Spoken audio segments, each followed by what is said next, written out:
जय।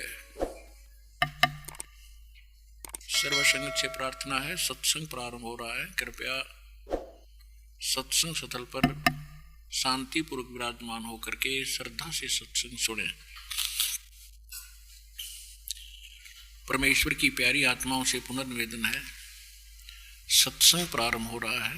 कृपया सत्संग स्थल पर शांतिपूर्वक विराजमान होकर के श्रद्धा से सत्संग सुने। सत सही सतगुरुदेव की जय। बंदी छोड़ कबीर परमेश्वर जी की जय। स्वामी रामदेवानंद जी गुरु महाराज जी की जय हो।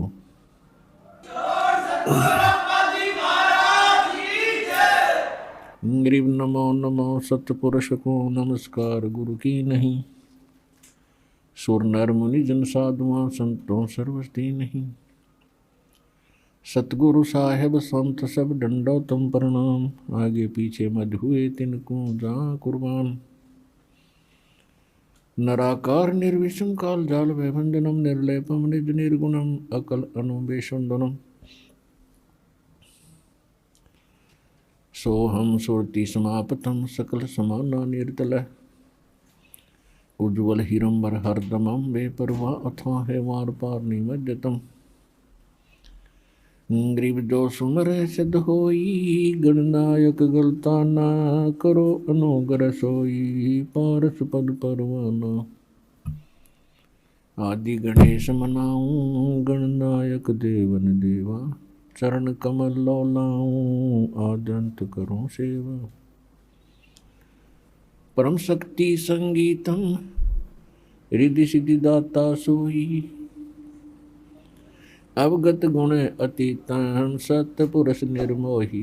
जगदम्बा जगदीशम मंगल रूप मुरारी। तन मन अर्पों शीशम भक्ति मुक्ति भंडारी। सुर नर मुनि जन जाए ब्रह्मा विष्णु महेशा। शेष सहस मुख गावे पूजय आदि गणेशा। इंद्र कुबेर सरीखा वरुण धर्म राय धावे। समरथ जीवन जी का मन इच्छा फल पावे। 33 कोटि अधारा धावे शेष 88। उतरे बहुदल पारा कट है यम की फांसी। 33 कोटि अधारा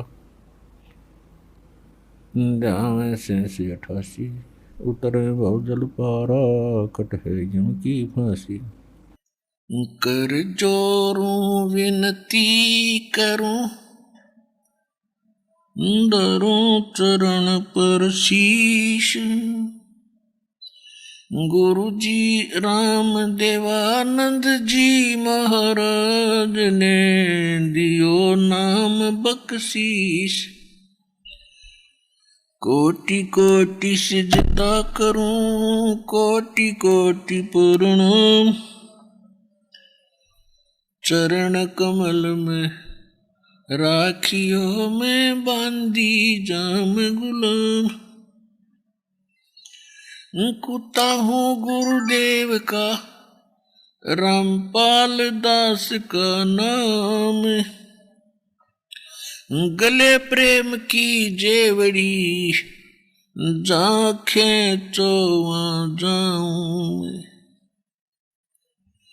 तो करो तो बावड़ू दूर दूर करो तो जाऊं।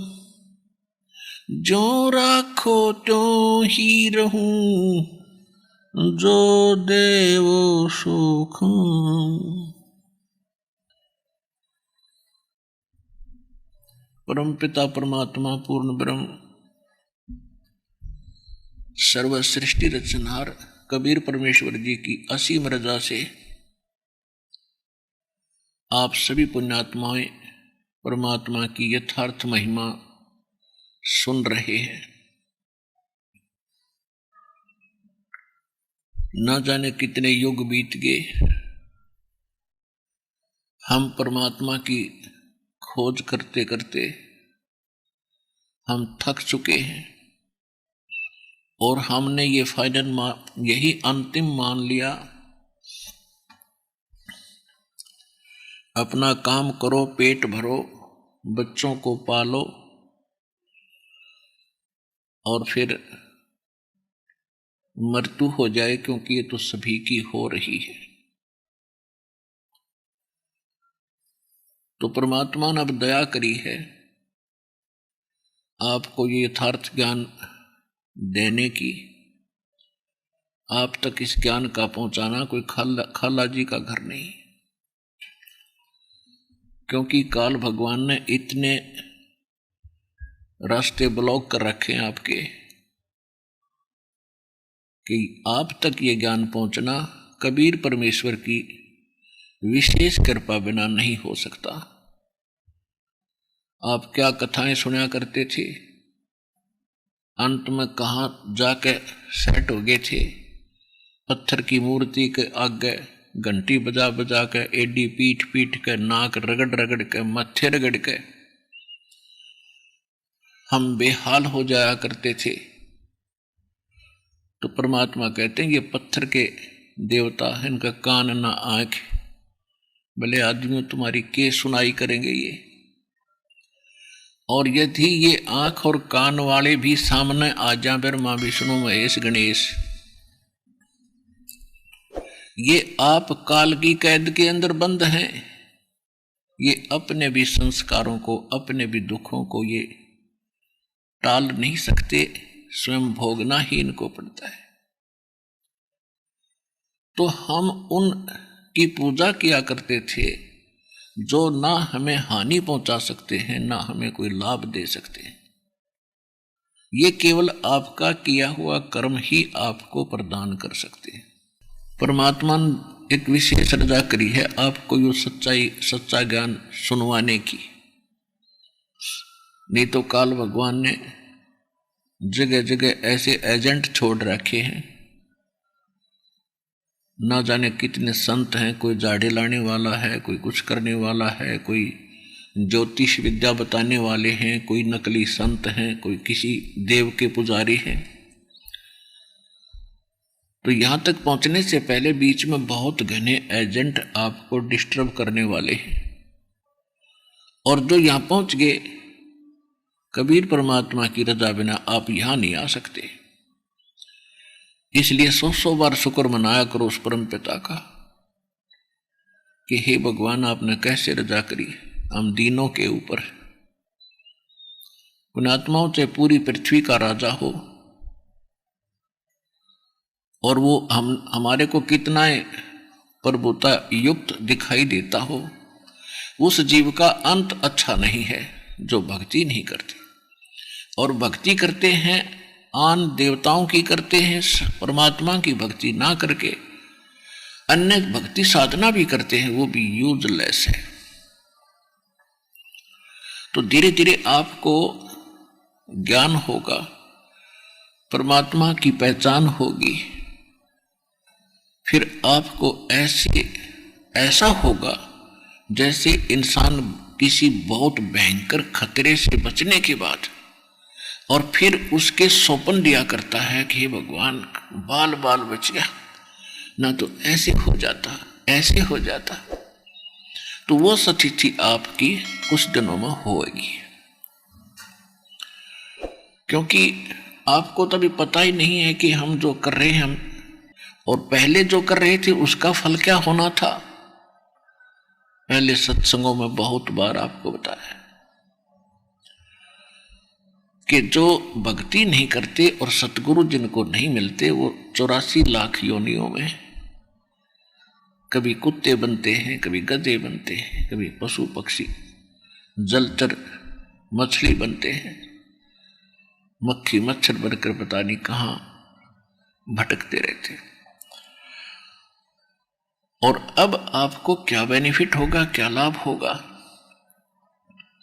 जब तक कि संसार में रहोगे आप सुखी रहोगे, आपकी संतान सुखी रहेगी यदि भक्ति पर लगे रहे तो, मर्यादा में रहे तो। और अंत समय में जब भगवान आपको विमान लेने आएगा, आपको सतलोक से जहाज आएगा और उसमें बैठ कर जाओगे। आए हैं सो जाएंगे ये राजा रंक फकीर, एक सिंहासन चढ़ चले एक बंधे जात जंजीर। जाना तो सभी ने है, यहां से पृथ्वी पर रहेगा कोई नहीं, लेकिन उस जाने में अंतर बहुत हो जाएगा। भक्ति नहीं करते और भक्ति नकली करते हैं, डुप्लीकेट करते हैं, शास्त्र विदिता का मनमान्य आचरण करते हैं, उनको तो यम के दूत जंजीरों से बांध कर ले जाएंगे, घसीट कर। और आप जी को एक सुंदर विमान आएगा लेने के लिए, उसमें बैठ कर जाओगे। तो कितना अंतर हो गया।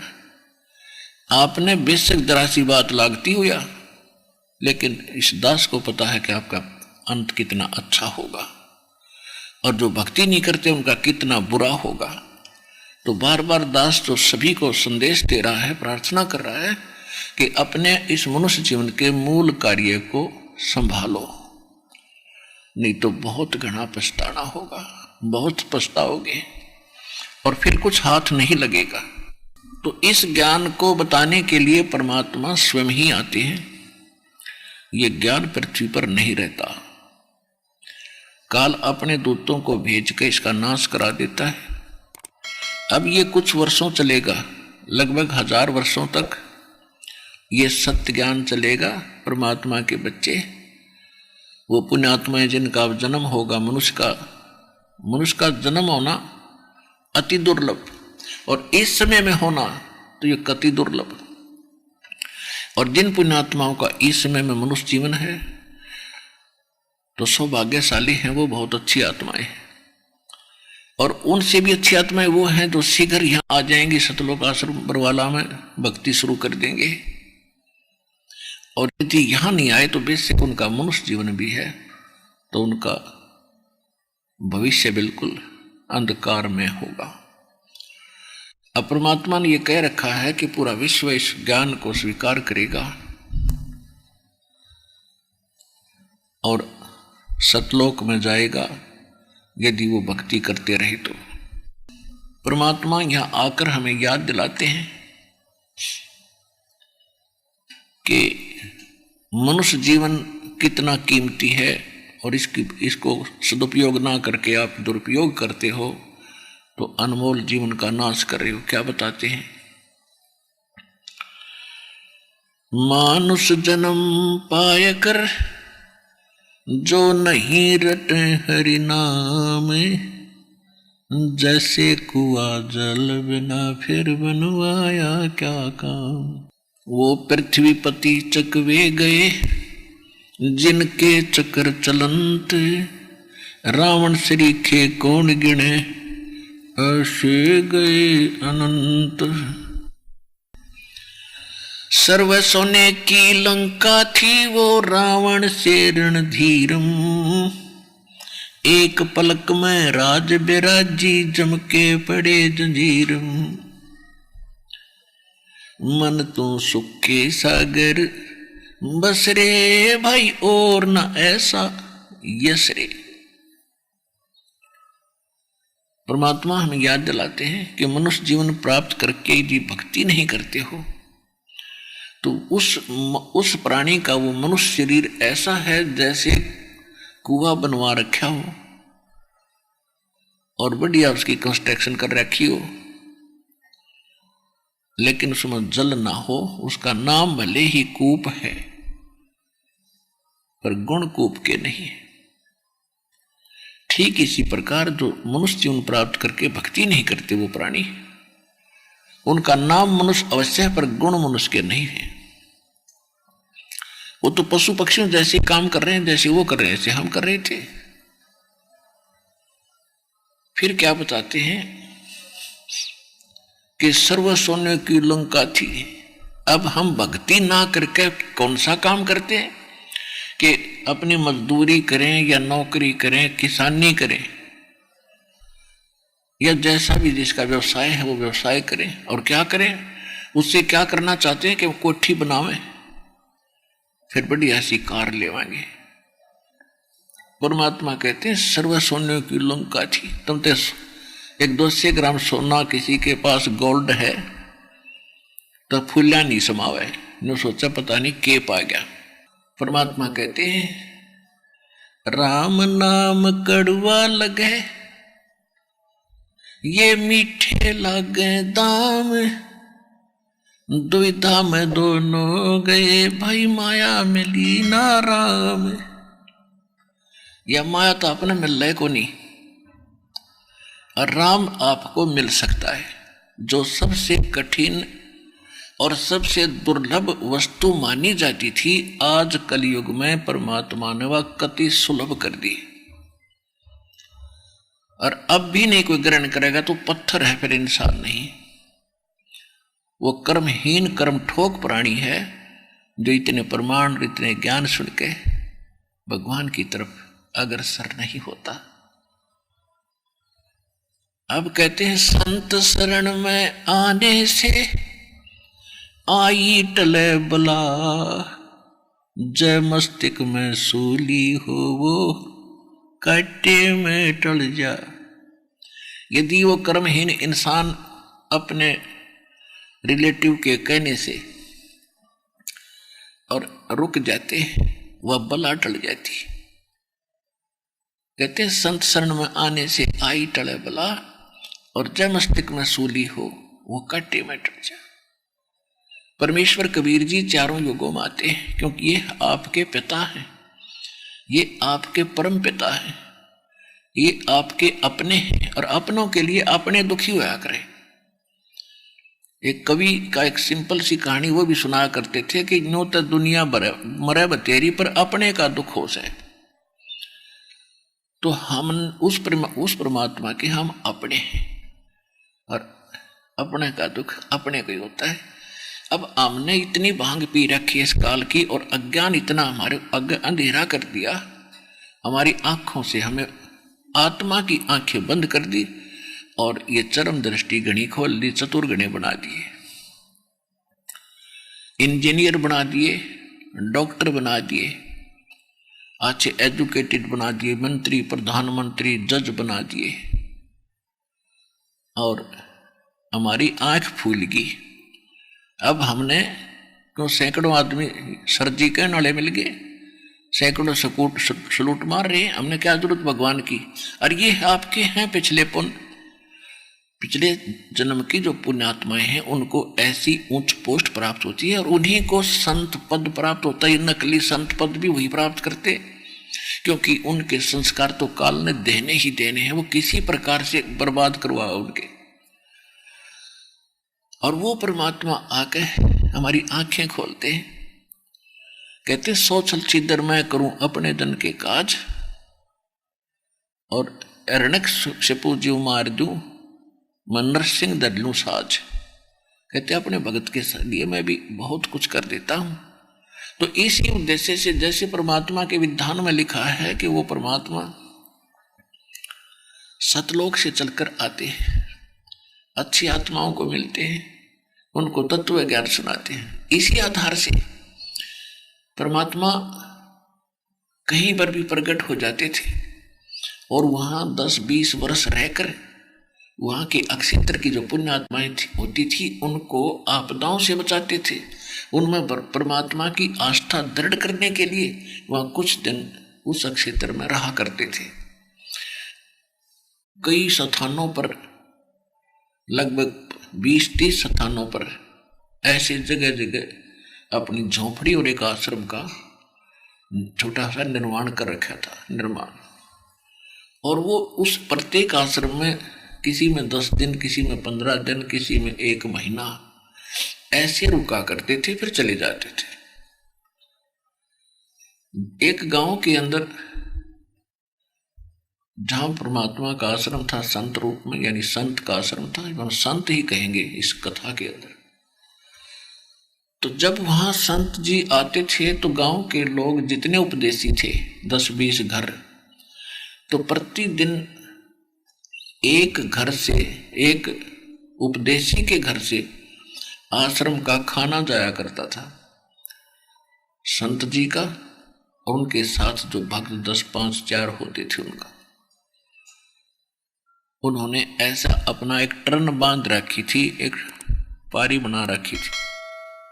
तो उसी गांव में एक बहन थी जिसका पति मर चुका था, इकलौता पुत्र था, और वो भी उसी नगर में रहा करती थी। उसने दीक्षा नहीं ले रखी थी। एक बहन का नंबर आ गया संत का भोजन बनाने का, उस दिन का, दोनों समय का। तो उस बहन ने खीर बनानी चाहिए तो देखा दूध खराब हो गया। और जिनको परमात्मा पुण्यात्मा इस अध्यात्म मार्ग का ज्ञान हो जाता है तो वो समर्पित हो जाते हैं। उनको पता होता है कि ये बार बार अवसर नहीं मिलता भगवान की भक्ति और सेवा का। तो उसको बड़ा दुख हुआ कि परमात्मा आज तो बड़ी बात बिगड़ी, आज मुश्किल से दाव लगा था अपने पूज्य गुरुदेव जी की सेवा का, और आज जब दूध खराब हो गया, खीर कैसे बनाऊंगी? खीर बिना ये दावत पूरी होती नहीं। तो उसने देखा कि पड़ोस में अभी 1 महीना पहले कोई भैंस ताजी ब्याई थी, उसके घर गई और कहा बहन ऐसे ऐसे मेरा दूध खराब हो गया, मुझे दूध उधारा दे दे। पहले दूध बेचते नहीं थे और अपना कारण बताया कि ऐसे ऐसे मेरे गुरुदेव जी का भोजन बनाना था, पता नहीं कौन सा मेरा खराब कर्म आगे अड़ गया कि मैं आज मेरा दूध फट गया, खीर नहीं बना पाऊंगी, मैंने खीर बनानी है। तो उस बहन ने, जिसके वह भैंस ताजी ब्याई थी, दूध निकाल कर और टांग रखी थी, बाल्टी भरी भराई, वह न्यों की नहीं उठाकर उसके पात्र में पूरी डाल दी और कहने लगी बहन ले जा। तो जो उपदेशी बहन थी उसने कहा बहन कुछ तो रख ले अपने परिवार के लिए। तो कहने लगी बहन ले जा। ना जाने कैसे दाव लग गया इसे शुभ काम में, और मुझ कर्महीन का जो दूध प्रयोग होगा, ना जाने कैसे दाव लग गया। ले जा बहन, तू सारा ही ले जा। अब इस बात से वह सत्संग में जाने वाली बहन प्रभावित हुई कि हे भगवान कितनी पुण्यात्मा और आपसे दूर है, मैं सत्संग ले रखा है, भगवान से भी बहुत निकट मानती हूं, सारा दूध तो मैं भी ना दूं कि मेरी उपदेशन भी मांगना आ जाता है, न सोचूंगी कुछ राख लूं बच्चों के लिए, और इसने सारा कुछ ही दे दिया। तो वह सोचन पर विवश हुई। कई दिन उसके हृदय से वह बात उतरी नहीं। एक दिन वह फिर गई उसके घर पे, सोचा इसको कुछ भगवान की कथा सुना दूं, इसकी रुचि भगवान में बने और इसका उद्धार हो। अब वो बहन गई, कुशल मंगल पूछा, तो वो लड़की जो थी अनुपदेशी थी, जिसने नाम नहीं ले रखा था, वह रोने लगी फूट फूट कर। जब कुशल की बात आई कि बहन कुशल हो, बोली कुछ नहीं पर फूट फूट कर रोने लगी। अब उपदेशी बहन ने पूछा, उसने सोचा क्या घटना घट गई इसके साथ। तो जब खूब रो रही, हल्का कलेजा हो गया, तब वह बताने लगी, कहने लगी बहन ये छोटा सा बाल लड़का था मेरा गोदी में, इसका पिता मर गया और मैंने ना किसी के संपर्क किया, ना जेठ का ना देवर का, और ना कुछ और ब्याह की सोची। इसलिए नहीं सोची कि इस बालक ने दुखी कर देंगे मेरे ने, मैंने दुखी सुखी करके इसने पालूंगी, और मैंने यूं पाल दिया। और नो सोचा था ये बच्चा सियाना हो जाएगा तो मुझे सुख होगा, और यो बालक कति बिगड़ गया, ना मेरी एक मानता, और शराब पीता है और निकम्मे बच्चों में बैठता है, मेरी एक नहीं सुनता, मैं नो दुखी होगी। कई बार तो मन में आता है कि अपनी आत्महत्या कर लूं। तब उस बहन ने कहा कि बहन देखो, आप मेरे साथ सत्संग में चला करो और वहां ज्ञान सुनोगे, आपका बोझ हल्का होगा, इस संसार का पता चलेगा ये है क्या। तो वो बहन कहने लगी कि मैं एक तो विधवा, मेरा पति सिर पे नहीं, और आपके तो पति हैं, आप तो उनके साथ भी जाते हो या फिर नहीं जाते, वो नहीं जाते हैं तो सबको मालूम है इनके पति हैं, उनके आज्ञा से जा रहे हैं, और मैं जाऊंगी तो दुनिया पता नहीं के बात बनाओगी, मैं नहीं चल सकती तेरे साथ। तो उस बहन ने फिर बहुत सा ज्ञान सुनाया उसको। कैसे? उसने बताया कि बहन देखो, क्योंकि सत्संग सुन रखा था, सत्संग सुनने वाले भक्त बहन बेटियां भाई बुजुर्ग जहां भी कहीं पर जाएंगे तो वो चंदन जैसी लकड़ी होती है वह, और चंदन की लकड़ी को छोटा सा गुटका कितना रख दो वो महक छोड़ेगा। तो स्वाभाविक बन जाता है इस ज्ञान को सुनकर, सोचते सबको बताऊं, सबको आवश्यकता इस वस्तु की। तो वह बहन बताने लगी कि देखो हम सत्संग में सुनते हैं तो उनको आधार बनाकर हम आगे बढ़ेंगे। आपने मीराबाई सुनी है? हाँ जी, खूब सुनी है। मीराबाई ने समाज को नहीं देखा, समाज के साथ कितना संघर्ष किया और आज वो सफल हुई। यदि मीराबाई ये सोचती कि समाज के कहेगा, कोई गुंडी कहता, कोई भुंडी कहता, और उसको मालूम था मैं कर क्या रही हूं, तो समाज तो देखो किसी को कुछ ना कुछ वो कहता ही रहता है, जैसी उनकी बुद्धि काम करती है। लेकिन भगवान से परिचित होने के बाद वो आत्मा परमात्मा से दूर नहीं हो सकती, चाहे सारा संसार एक तरफ हो। अब मीराबाई की कथा सुनाई उस बहन ने। क्या सुनाया? पुण्यात्माओं, आपने आज तक अध्यात्म ज्ञान जो है वो अध खबड़ा सा सुन रखा है, कहीं का सिर कहीं की चोटी, इस तरह का ज्ञान आपको सुना है। यथार्थ ज्ञान, तत्व ज्ञान अब सुनने को मिलेगा। संपूर्ण कथाएं कैसे हैं। मीराबाई बचपन से ही परमात्मा में बहुत ज्यादा आस्था रखती थी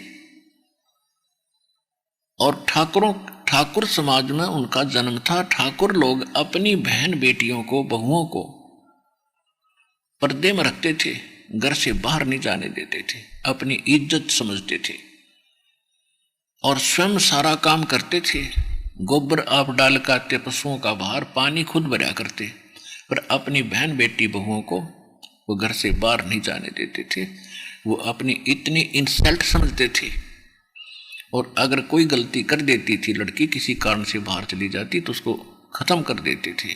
यहाँ तक उनका एक ऐसा ट्रेंड बना हुआ था।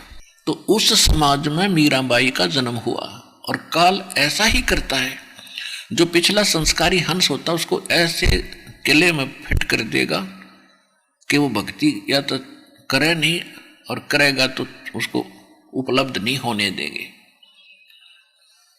तो मीराबाई की माता बहुत धार्मिक थी और घर पे ही अपने श्री कृष्ण जी की वह पूजा करा करती थी।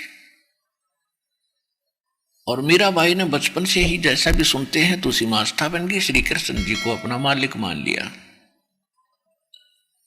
फिर उसका कुछ समय के बाद विवाह करने लगे, तो उसकी माँ ने अपनी माँ से कहा कि माँ मैं दो बार ब्याह नहीं कराती, मैंने विवाह कर लिया श्री कृष्ण जी से। फिर भी जैसे तैसे उसको जबरदस्ती करके उसका ब्याह कर दिया। तो 4-5 वर्ष ब्याह के उपरांत उसका पति राजा था और घर में बड़ा था। उसका एक देवर था, तो उसके पति की 4 वर्ष विवाह के 4-5 वर्ष के बाद मृत्यु हो जाती है।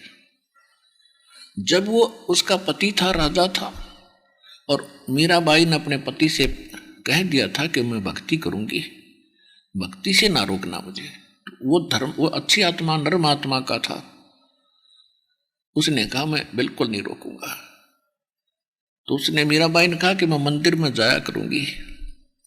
उसके पति ने नौकरानी साथ भेजनी शुरू कर दी कि आप जा सकती हैं, और लेकिन पर्दे में जाओगी और नौकरानी तेरे साथ जाएंगे, नो ऑब्जेक्शन। तो इतना रास्ता परमात्मा ने दया कर उसका खोल दिया। कुछ दिनों के बाद क्या होता है, उसके पति की मृत्यु होगी। छोटा भाई उसका राजा बन गया, यानी उसका देवर।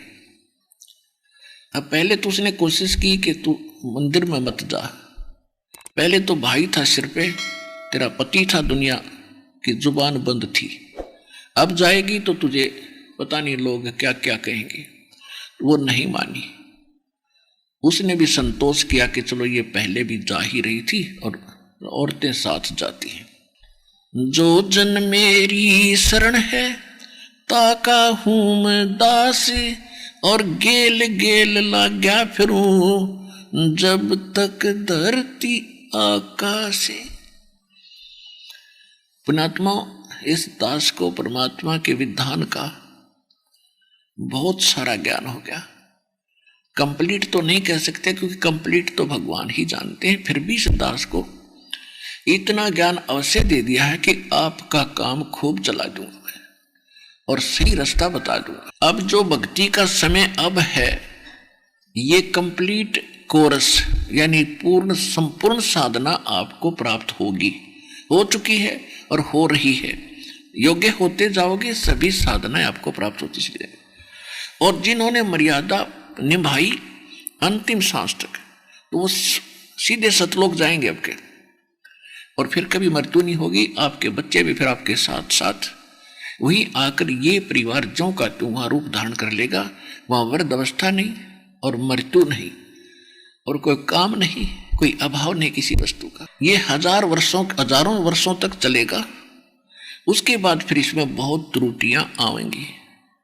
और उस समय जो किसी ने 2 वर्ष, किसी ने 4 वर्ष, किसी ने 10 वर्ष भक्ति कर ली और वो सतलोक नहीं गए, तो वही आत्माएं फिर भटकती रहेंगी। कभी ऊपर जाएंगी स्वर्ग लोक में, कभी ब्रह्मलोक में, कभी पृथ्वी पर राजा बनेगी, कभी रानी बनेगी।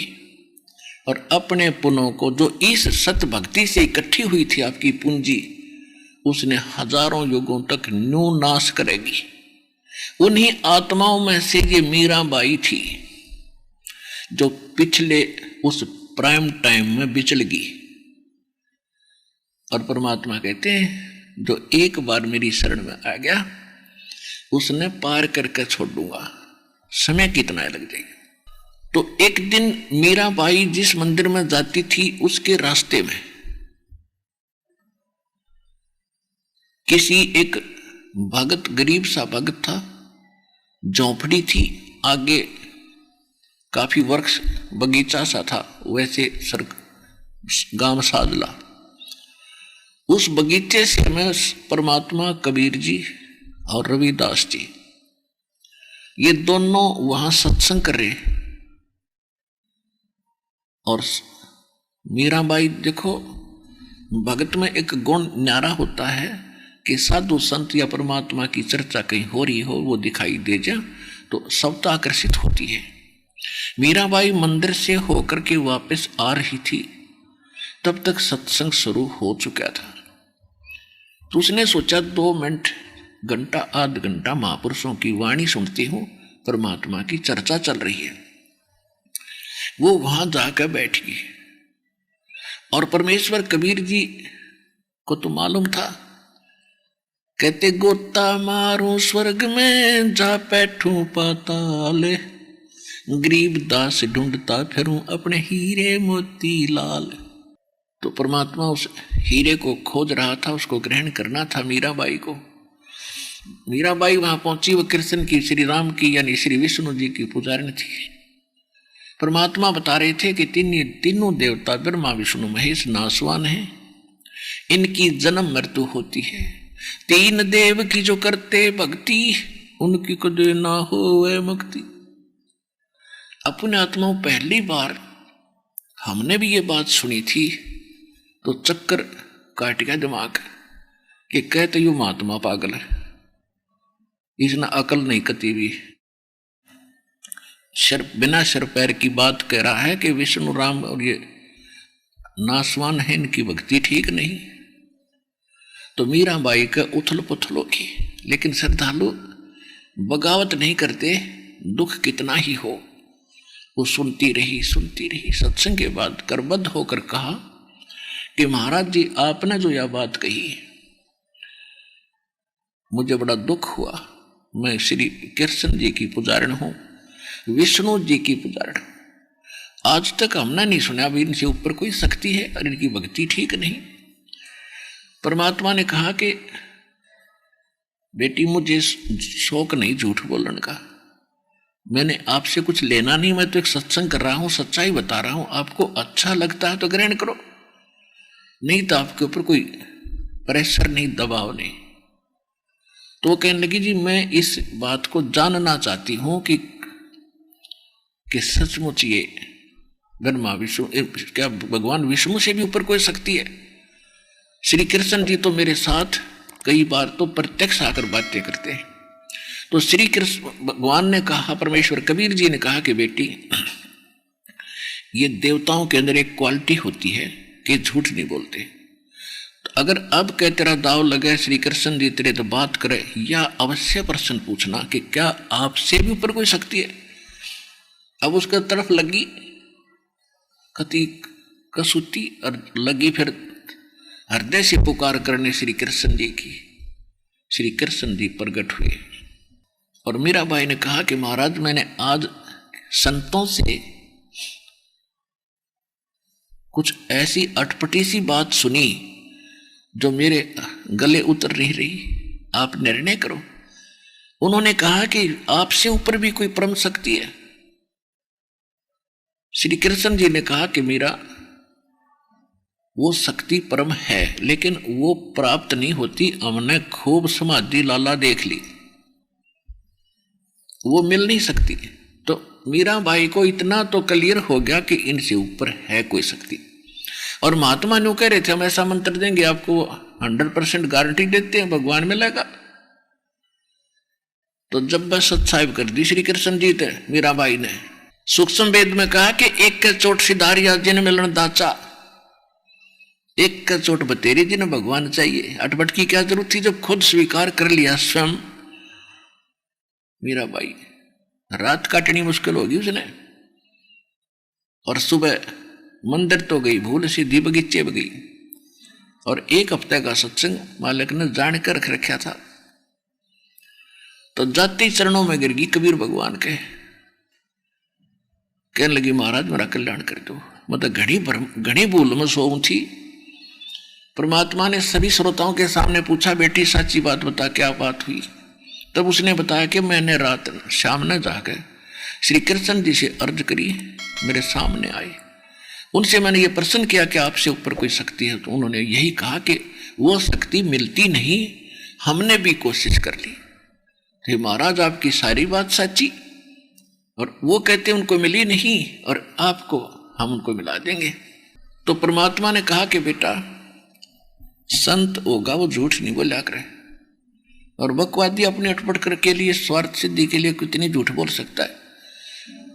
तो हम उस परम शक्ति को जो श्री कृष्ण और सबसे ऊपर जो परम शक्ति है उसका एक ऐसा मंत्र देंगे, वो सहज में मिल जाएगा आपको भक्ति करते करते, और बहुत आसान भक्ति है उसके पाने की। ना घर त्यागना, ना कोई अन्य कोई लटोटर करना, बाह्य आडंबर की आवश्यकता नहीं, मोक्ष मंत्र से होता है। तो चरणों में गिर गई भगवान, मैंने मोक्ष भक्ति नाम दे दो। अब परमात्मा को ये देखना था, उसका टेस्ट करना था, उसकी परीक्षा करनी थी कि यह भगत है। भगत के अंदर जाति अभिमान, पद अभिमान, किसी भी प्रकार का अहंकार अगर है तो भक्ति नहीं कर सकता। सबसे पहले संत उसके उस अभिमान अहंकार का नाश करते हैं जो भक्ति नाशक बाधक है। परमात्मा को तो पता था क्या होगा, और रविदास जी से कह दिया था कि मैं वो लड़की आवेगी मीरा, और मैं तेरे पास भेजूंगा, और आप उसको ये पहला मंत्र मैंने दे रखा है ना, इसको देना, केवल इसको देना, आगे नहीं किसी को देना भी। तो कबीर साहब जब वो लड़की आई तो कबीर साहब ने कहा, बेटा जाओ, वो भक्त बैठा महात्मा, वो आपको दीक्षा देगा। मैंने उसको आदेश दे रखे है। अब जब मीराबाई वहां पहुंची और उनसे प्रणाम किया कि महाराज जी मुझे दीक्षा दे दो, सामने बैठे थे थोड़ी दूरी पर, तो रविदास जी ने कहा कि बहन दीक्षा तो गुरुजी देते हैं, वही दिया करते कि उन्होंने ही तो कहा है। तो परमात्मा ने कहा रविदास कल्याण कर बेटी का। तो रविदास ने कहा कि बहन बात सुन ले, मैं जाति से चमार हूं और आप ठाकरों की बेटी हो, देखो समाज तुझे बहुत कुछ बुरा भला कहेगा, और बहन गुरु के प्रति अगर फिर तेरी आस्थाहीन होगी, आपके मन में दोष आ गया तो भक्ति नष्ट हो जाएगी, गुरु और शिष्य का नाता समाप्त हो जाएगा, आप सोच समझ लो। तो मीराबाई ने कहा कि भाड़ में पड़ो यो संसार, आप मेरे पिता, मैं आपकी बेटी, भगवान मैंने नाम दे दो, मुझे दीक्षा दो, मेरा कल्याण करो। मैं जिस वस्तु के लिए तड़प रही हूं वो मुझे मिलने जा रही है, तो मैं संसार नहीं देखूंगी। तो मीराबाई को रविदास जी ने दीक्षा दे दी। वो सत्संग सुनने आती रही, फिर सत्संग समाप्त हुआ, संत चले गए। कुछ दिनों के बाद वो फिर आए। उस समय खेतों में काम का समय था, तो रात्रि में सत्संग कराया करते कि दिन में काम करो, घर के भी प्रसन्न रहेंगे, नहीं तो तुम्हें आने नहीं देंगे। दिन में अपना खेतों का काम करो, मजदूरी करो, किसानी करो, और रात में अपने नींद के समय में से भगवान का ज्ञान सुनो। तो फिर वो 1 हफ्ते का 10 दिन का रात का सत्संग रख दिया। अब मीराबाई रात को जान लगी। अब इस बात का उसके देव राजा को बड़ा दुख हुआ कि अभी पहले तो दिन में जाया करती मंदिर में, अब रात ने जावा सत्संग में, या तो बात बिगाड़ेगी, इज्जत का नाश करेगी, और कित मुंह दिखावाएंगे, कहाँ मुंह दिखाएंगे, कहीं गड़बड़ होगी। तो उसने क्या सोचा कि इसको मार देता हूं, और ऐसे ढंग से मारूं कि लोगों को पता भी ना चले। तो उसने क्या तरीका अपनाया,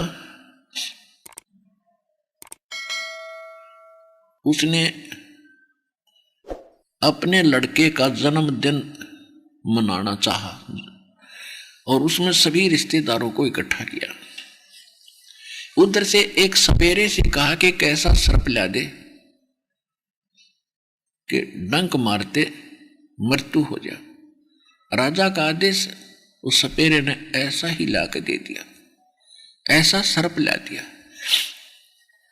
और दिखा दिया उस राजा को एकांत कोठड़ी में कि एक बार इसको खुलते ही और सीधा माथे में डंक मारता ही है, जिसका कोई ट्रीटमेंट नहीं।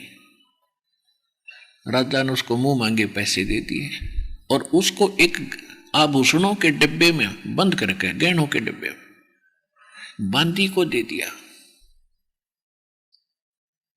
और कहा कि मीराबाई को दे के आजा और कह देना आज इस हार को पहन, इसमें एक हार है बहुत कीमती, इसको पहन लेगी, और आज मेरे लड़के का जन्मदिन है और बहुत से रिश्तेदार आएंगे, मेरी बेइज्जती ना करवाना, नहीं तो यूं कहेंगे भाई मर गया।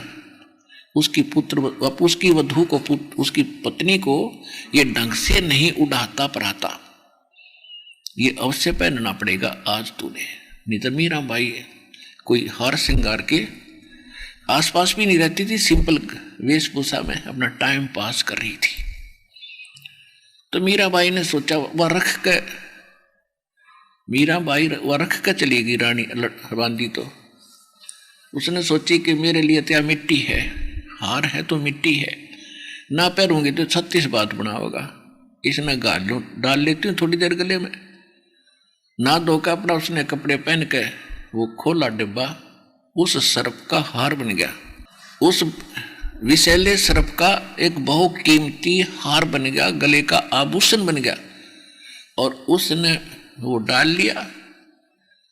अब उस राजा ने सोची थी कि वह मर्गी होगी और सर्प वहीं घूम रहा होगा, और सबको कह दूंगा कि इसको सर्प ने डस लिया, सर्प ने डस लिया, मर्गी। सबके सामने गवाही हो जाएगी कि सर्प ने डसने से मर्गी। अब वो गया, जाकर के देखा उसने कि वो हार पहरे बैठी और वो डिब्बा वहीं रखा खाली।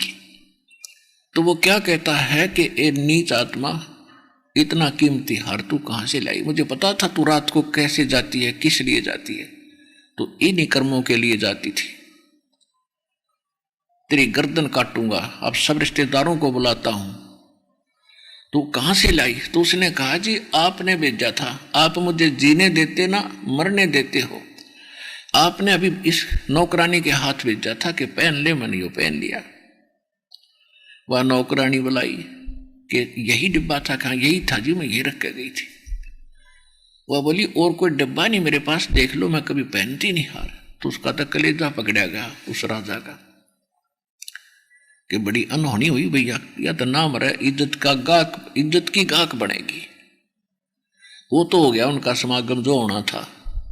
उसने फिर उससे पहले से कहा कि भाई नो करे, एक विष ला के दे दे मुझे, ऐसा विष हो के पिंदे मर जा।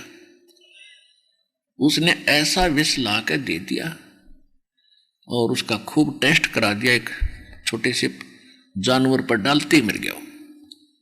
जी पर रखते ही 10 मिनट के बाद जीव नहीं रहेगा।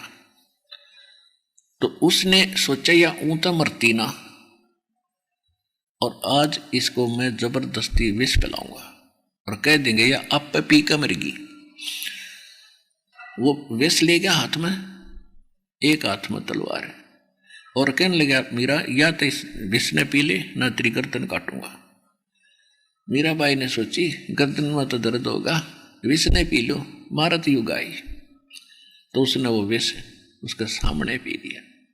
वो 10 मिनट खड़ा रहा, 1 घंटा खड़ा रहा, 2 घंटे खड़ा रहा, वह ठीक ठाक बैठी।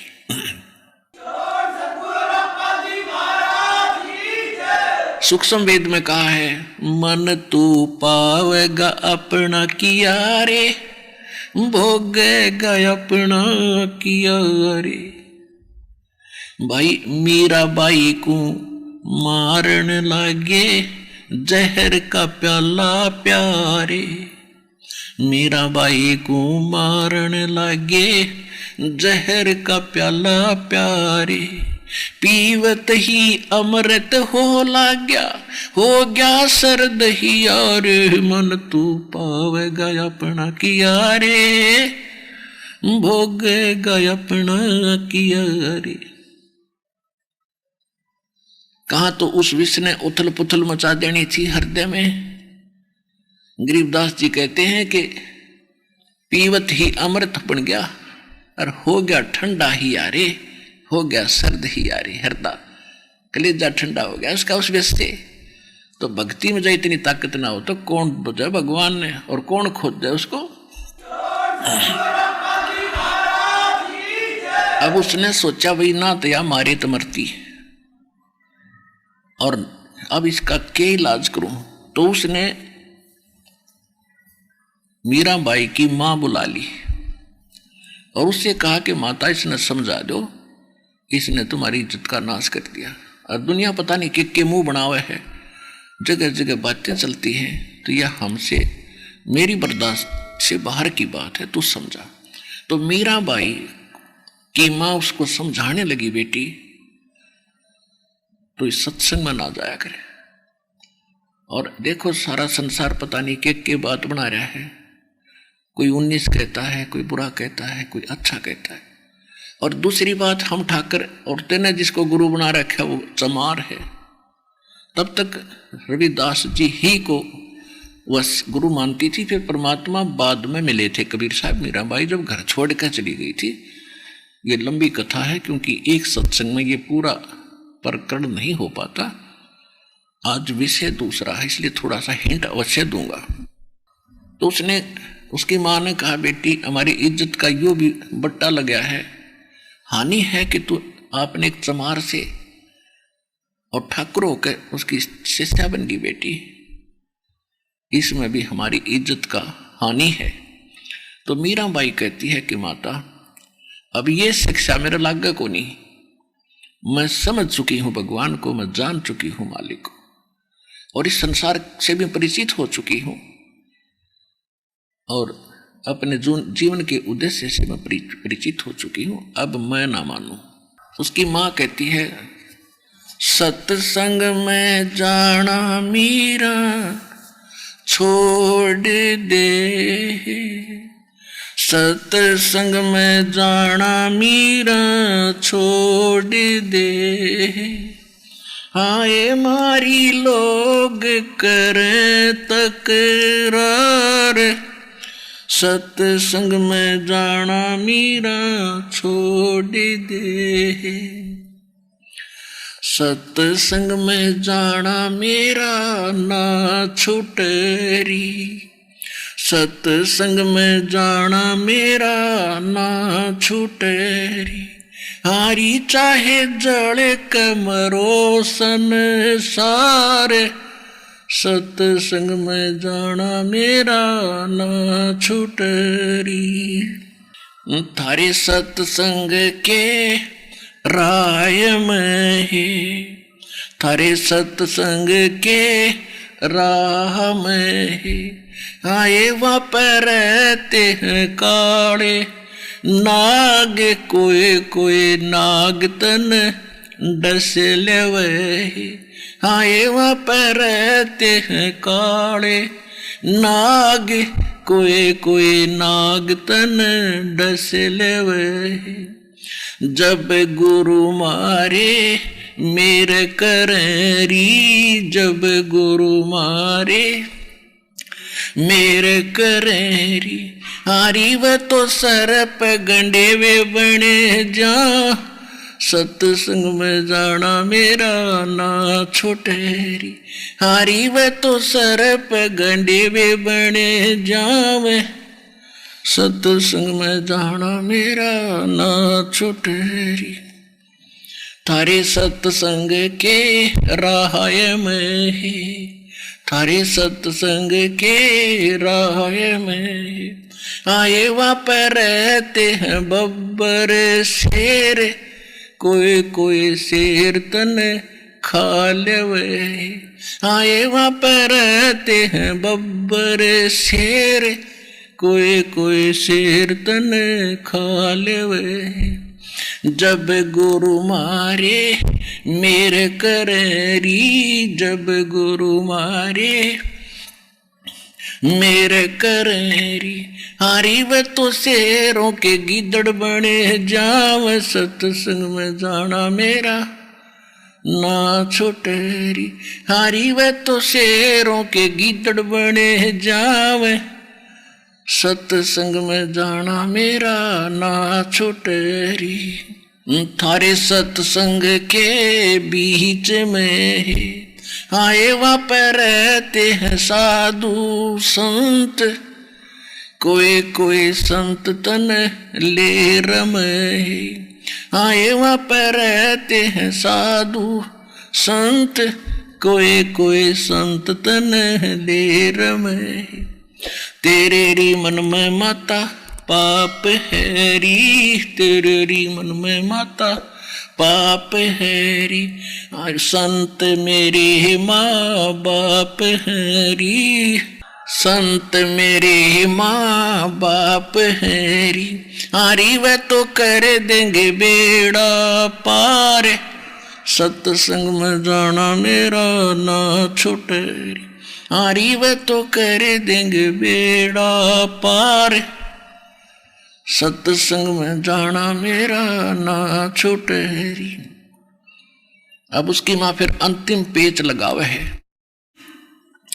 वो तो जाति चमार है, वो तो जाति चमार है, इसमें हमारी आर है, इसमें हमारी हार है, तेरे री लिख माता चमार है री, तेरे लिख माता चमार है री, मेरा सिरजन हार है री, मेरा सिरजन हार है री, हारी वे तो मीरा के गुरु रविदास, सत्संग में जाना मेरा ना छुटेरी, हारी वे तो मीरा के गुरु रविदास, सत्संग में जाना मेरा ना छूटरी। मीराबाई नहीं मानी। मीराबाई ने देखा कि अब मुझे ज्ञान पूरा हो गया, ये संसार किसी का नहीं, और यहां मुझे ये भक्ति करण नहीं देगा इनकी या चौधर और इनकी इज्जत। तो रात्रि के समय घर से निकल गई।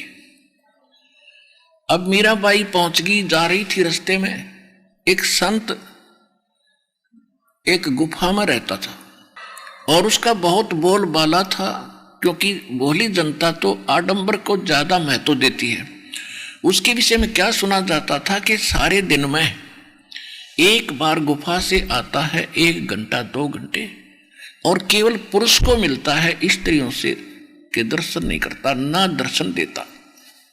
तो इस बात से हमारा समाज और ज्यादा प्रसन्न होता है कि भी महात्मा के कमाल है जब स्त्रियों को निकट नहीं आने देता। स्त्री भूतनी है, चपट जाएंगी थारे बिना अकल के आदमी बेटी के बाद। अपना आत्माओं, जब तक ऐसे व्यक्तियों को तो आत्मज्ञान भी नहीं, परमात्मा तो बहुत दूर है। अब जैसे पहले सांग होया करते गांवों में, उसमें पुरुष ही स्त्री का रोल करा करते, सारा साजबाज, और जवान लड़के बिल्कुल बगैर दाढ़ी मूछ के लड़कियों का स्वांग करते थे और लड़कियों के कपड़े पहनते थे। तो एक व्यक्ति, एक बच्चा दूसरे साथी के साथ प्रथम बार सांग देखने गया। उसने देखा कि एक लड़की का रोल कर रही थी, जो लड़का था वैसे तो, और वो अच्छा डांस डूंस कर रहा था, मेकअप वगैरह करके, जो कि हूबहू लड़की दिखे थी। तो साथी कह रहा था, तो नया गया था भाई, बहुत बढ़िया डांस करती है लड़की। वो दूसरा साथी जो पहले से परिचित था कि लड़का नहीं है, लड़की नहीं है, लड़का है, वो कह रहा था लड़का है, लड़की है, लड़का है, ये लड़की नहीं है। बोला ना ना ये लड़की है, देखिए सारा कुछ सारे अंग वंग ठीक लगा रखे उसने।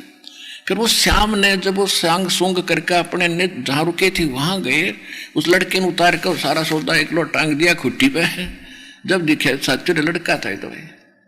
अगली बार जब वो सांग देखने गया, अगले दिन उसने वो लड़की ना दिखे थी, वो लड़का दिखा था। तो जब हमें आत्मज्ञान होगा तो इस कपड़े के अंदर हमने एक आत्मा दिखाई देगी, जो नर है ना पुरुष है, वो एक जैसी है, उसको आत्मज्ञान कहते हैं। और ये परमात्मा के ज्ञान से वो मीराबाई काफी समझ चुकी थी। तो वहां जब वो गई, लोग इकट्ठे हो रहे थे, उसका बाहर निकलने का समय था उस संत का। मीराबाई जी ने पूछा, भाई कैसे इकट्ठे हो, क्या बात है? कि हम बहुत बड़े पहुंचे हुए महापुरुष हैं, उनके दर्शन करेंगे। किस में आएंगे? कि अभी आने वाले हैं, पर आपको नहीं दर्शन होंगे। वो स्त्रियों को नहीं मिलते, ना दर्शन करते हैं ना देते हैं। मीराबाई बोली, भाई मैंने तो यूं सुना है कि एक पुरुष है और बाकी उसकी पत्नी है, सारी जितनी आत्मा है उसकी ही, वो सबका पति है। और भाई कोई दूसरा पति पुरुष पृथ्वी पर है तो मैं तो जरूर मिल लूंगी, मैं तो उसके लिए भटक रही हूं, मैं तो दर्शन करके जाएंगी इसके। उड़े बैठ गई। तो वो जो बाहर निकला तो उन्होंने बताया, जी ऐसे ऐसे कोई बाई है भक्तनी, आपके दर्शन करना चाहती है। तो उसने कहा कि नहीं नहीं, मैं स्त्रियों के दर्शन नहीं करता। फिर उस लड़की की कहानी बताई। वो यूं कहा है कि मैं दर्शन करके जाएंगी, मैं के भूतनी हूं, उसने खा लूंगी। ऐसा क्या हो गया? ऐसा आदमी आदमियों का उद्धार होगा, औरतों का हो ही नहीं सकता। तो उसने कहा, जी वो तो यहाँ बैठ के नु कहते 10-20 1 से 10 साल लग जाओ, मैं तारा बैठी रहूंगी, ना खाऊं ना पीऊं। उन्होंने सोची भाई चल बोला डगा इसे नाड़े थे। तो कहने लगी, पर मीराबाई ने उसको आंखें खोली उस मूर्ख की। कहने लगी, आप पुरुष हो और स्त्री और पुरुष में आप भेद समझते हो तो आपको आत्मज्ञान भी नहीं है। 1 घंटे प्रवचन किए जो सच सुन रखा था भगवान से। प्रथम तो तेरी साधना गलत, किसी संत ग्रंथ में प्रमाण नहीं, किसी संत ने ऐसा नहीं किया। और दूसरे तेरे विचार गलत। उसी समय चरण पकड़ दिए उस माई के बहन के बहन आंख खोल दी मेरी, और अब संत की खोज करूंगा। तो उसने कहा कि संत भी मैं बताऊंगी तेरे को।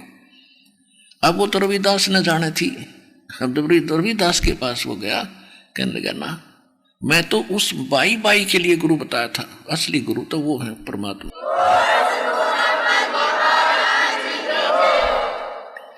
मीराबाई फिर भी उसने देखा कि वृंदावन के अंदर काफी साधु संत सुलझे हुए रहते, तो वहीं जाकर उसने अपनी एक झोंपड़ी डाल ली।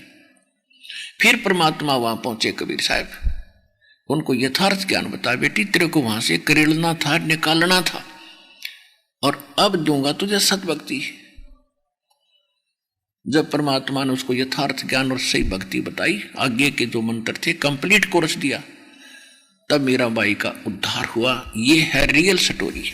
अब क्या होता है, वो बहन ये कथा उसको सुना रही थी जिससे उसने दूध लिया था। हम फिर आते हैं उस प्रसंग पे। तो वो माई जो बहन जिसका बच्चा बिगड़ गया था, लड़का नालायक हो गया था, उसको बड़ा प्रभाव हुआ और बड़ा असर हुआ। उनके ज्ञान सुनकर कहने लगी, बहन अब कोशिश करूंगी, जब मेरी बात बनेगी तो मैं चल लूंगी तेरे साथ, लेकिन जाऊंगी दिन दिन में। तो बोली तू एक बार चल, दर्शन तो कर ले। उसको वो लेगी, दीक्षा दिलाती, और उसको जब भी वो जाती थी बहन, गुरुजी के सामने एक अर्ज करे थी कि गुरुदेव मेरा बालक बिगड़ गया, और मैंने तो उसके ऊपर अपना जीवन न्यौछावर कर रखा था कि इकलौता पुत्र है, पिता इसका मर चुका है, कि ये कुछ अपना काम संभालेगा, मुझे सुख होगा, लेकिन दूना बिगड़ गया, घना दुखी कर रहा है, शराब भी पीता है, कुछ दया करो, अपने चरणों में लो इसको। तो संत जी ने कहा कि बेटी आप दृढ़ रहो, आप भक्ति करो, समय आने पर परमात्मा उसकी भी तेरी वह भी पुकार सुनेगा, पर सच्चे दिल तो लगी रहे, तू दृढ़ रहे। और फिर ज्ञान ये भी हो गया भी ठीक है, एक लेवा एक देवा दूतम, कोई किसी का पिता नहीं पुत्रम, ये तो ना जाने कौन सा लड़ी आ रहा है, कौन से जन्म का, अपनी पूरी कर लेगा पूंजी, वो भी ज्ञान संतोष देता है। तो वह अपनी दृढ़ता से लगी, ठीक है, जब सुधर जाएगा, जब सुधर जाएगा, अपना कर्म तो बनाऊं मैं। तो उस दिन सभी बहनें, जैसे हम यहाँ देखते हैं, तो हम प्रत्येक भक्त ये सोचता कि मैं भी ऐसा ही करूं, इस भक्त ने ऐसा किया है। तो यह एक देखा देखी भी भक्ति का रंग चढ़ा है थोड़ा सा यहाँ आने से। तो उस बहन ने देखा कि सभी ने अपनी अपनी पारी बांध रखी है गुरुदेव की सेवा करने की, खाना खिलाने की, और वो 10-5 घर थे, और इतने दिन महात्मा वहां रुक करते हैं। तो जैसे शनिवार सोमवार बांध लिया सबने, इस प्रकार से एक दिन वो खुआओगा, दूसरे दिन दूसरा भोजन कराओगा, तीसरे दिन तीसरा, तो ऐसे सबका कंप्लीट था वो कोर्स। तो सभी ने उसने प्रार्थना की कि मुझे भी एक दिन दे दो, मैं भोजन करा दूं गुरुदेव को, यानी आश्रम के भक्तों को। तो किसी ने नहीं दिया कि बहन मुश्किल से समय मिला है, गुरुदेव मुश्किल से आते हैं, महीने 2 महीने 6 महीने में, और हम नहीं दे सकते। तो जो बहन उसको लेकर गई थी, उसने कहा कि मेरी पारी में तो एक दिन सुबह या शाम का भोजन करा दे, तो आप शाम का भोजन करा दो। अब ठीक है जी। तो शाम के भोजन का न्योता दिया ही गुरुदेव को जी, शाम के भोजन की अपनी बेटी पर रजा करो। परमात्मा बोले ठीक है बेटा, 2 टूक खाने हमने तू लिया। अब उसने बड़ी खुशी का ठिकाना नहीं, उमंग चढ़ गई, बढ़िया भोजन बनाऊंगी। उसने भोजन बनाया, खूब तैयारी करी, और बना के भोजन बनाते बनाते उसका बुखार तेज हो गया। इतना बुखार तेज हो गया कि बुरा हाल हो गया, उसका 10 कदम नहीं चल सके। उधर से वो लड़का आता नहीं था, बहुत देर से आता था। उसने सोची अब क्या करूं, मेरी सारी सहेली जा चुकी होंगी कि वो वहां पहले चली जाती है, काम करवाती है, सेवा कराती है। उधर से वो लड़का इतना नालायक हो गया था, चोरी करने लग गया। शराब पीने को आवा कहां से डेली उस चोरी करने लग गया। उस दिन उसके ग्रुप ने, उसके साथियों ने राजा के महल की चोरी करने की स्कीम बना ली, और उनके मन में क्या मियाँ मिट्ठू थे कि रानियों के हार लाखों रुपए के होते, एक भी हाथ लग गया तो बस सारा जीवन पार हो जाएगा। उन मूर्खों ने ना सोचा राजा के घर पर ये खाला जी का घर है। उसके लिए उन्होंने उसी रात्रि में स्कीम फुल कर रखी, अपना पूरा प्रोग्राम बना रखा, और रात ने किसी देवी के मंदिर में जंगल में एकत्रित होकर वहां से चलने का उनका सारा जो व्यवस्था थी। तो वहां इंतजार करनी थी सबने 12 बजे तक, और उसके बाद वहां जाना था। तो उधर से उस लड़के ने सोची तू जल्दी खाना खुना खा आज वक्त से, और वक्त जा बैठ उड़े कि तेरा नंबर ना हो पाछा रह जाता।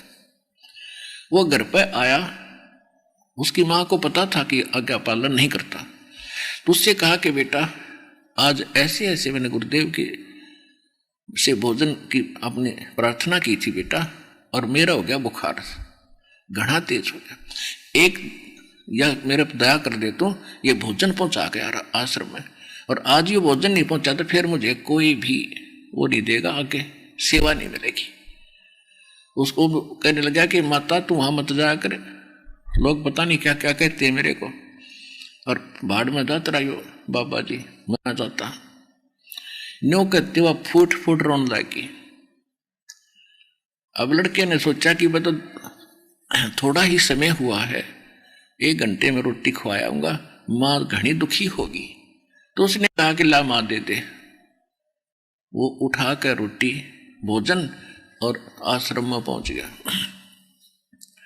तो आश्रम में जब अन्य भक्तों ने बहनों ने देखा कि वो तो रामो का लड़का आ गया, और सबके मन में यूं हुआ भगवान ये आया कि भगवान ने गुरुदेव ने सुन दी बेटी घनी दुखी रहा करती बहन, किसी तरह मेरा बेटा आवसरण में आज सुन दी परमात्मा ने, और ये भोजन भी लेकर आ गया। उसने आते पूछा कि कहा महाराज जी, तो भक्तों ने बैठाया, कहा कि बैठ जा भाई, स्नान करने जा रहे हैं अभी आ जाते। स्नान करके महाराज जी आए तो उनको पहले ही बता दिया, कहा जी आपने सुन दी रामो बहुत रोया करती थी, और आप उसका लड़का आ गया आज भोजन लेके, वो कोई बुखार हो गया बेटी के बहन के। महाराज जी ने सोचा, जब वो बैठ गया ना सामने भोजन रख दिया, तो महाराज जी ने सोचा इस बच्चे को थोड़ा बहुत ज्ञान सुनाता हूँ, इसकी कुछ बुद्धि सेट है, मुश्किल से आया है आज, और पीछे भोजन खाऊंगा मैं। तो लगा समझाने, बेटा भक्ति करनी चाहिए, मनुष्य जीवन ऐसे ही नहीं मिलता। तेरी माता देख तेरे लिए कितनी दुखी रहती है, तू इकलौता पुत्र है, और माता की आज्ञा का पालन करना चाहिए। वो लड़का कहने लगा, बाबा जी जल्दी भोजन खा, मेरे पास इतना टाइम नहीं है। कहते कबीर पिछले पाप से हरि चर्चा ना सुहावे, और के ऊँगे के उठ चले ना ओरे बात चला। तो संत ने सोचा भाई सचमुच ठीक कर हुआ है लड़की, तो नरा निकमा बालक है, कति ये 16 माथे बोलना भी नहीं जानता। तो संत ने अपनी रोटी खाई, और वो ने जूठे बर्तन उठाकर भाग लिया। उसने सोची बस फिर लेट हो जाऊंगा, और लाखों रुपए में तो 20-30 हजार तो मिल लेंगे। वो 20 करोड़ के बराबर थे आज के, थे 20 लाख, तो 20 हजार वो सोच रहा था। वो दौड़ा जा रहा था, रास्ते में इतना लंबा बबूल की किक्कर का कांटा चल गया, और पूरा टूट गया पंजे में, पैर में। अब वहीं लंगड़ा हो गया, पैर टेकता टेकता मुश्किल से घर पहुंचा, और जाते ही उसने वह सारे बर्तन पटक कर मारे, और कहा कि गया था तेरे आश्रम में गुरु जी, तेरे क्या करती गुरु जी के दर्शन कर ले, दर्शन कर ले। आज दर्शन करे, मेरे पैर में कांटा लग गया, और सपने में भी नहीं, जांच के बाद मुंह भी करके ना सो उसकी ओर। अब उसका तो घना टूटा हो गया था ना, उसने तो घना नहीं मान ली थी कि 20,000 रुपये लाखों रुपये मिल लेंगे वहां से, और वो मेरे गरीब जा नहीं सकता, भाग नहीं सकता। चोर ने तो भागण की पहला ज्यादा व्यवस्था करनी पड़ती है। अब उसकी मां ने सोचा है भगवान देख किसा दुर्भाग्य मेरा,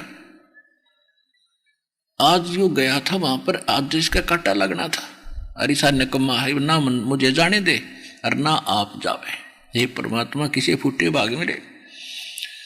अब उधर से वो तो पड़ के सो गया। माँ के पास जैसा ट्रीटमेंट था फर्स्ट एड कर दी, उसका कोई तेल पानी डाल डूल का कपड़ा बांध दिया, बेटा सुबह कांटा निकलवाऊंगी।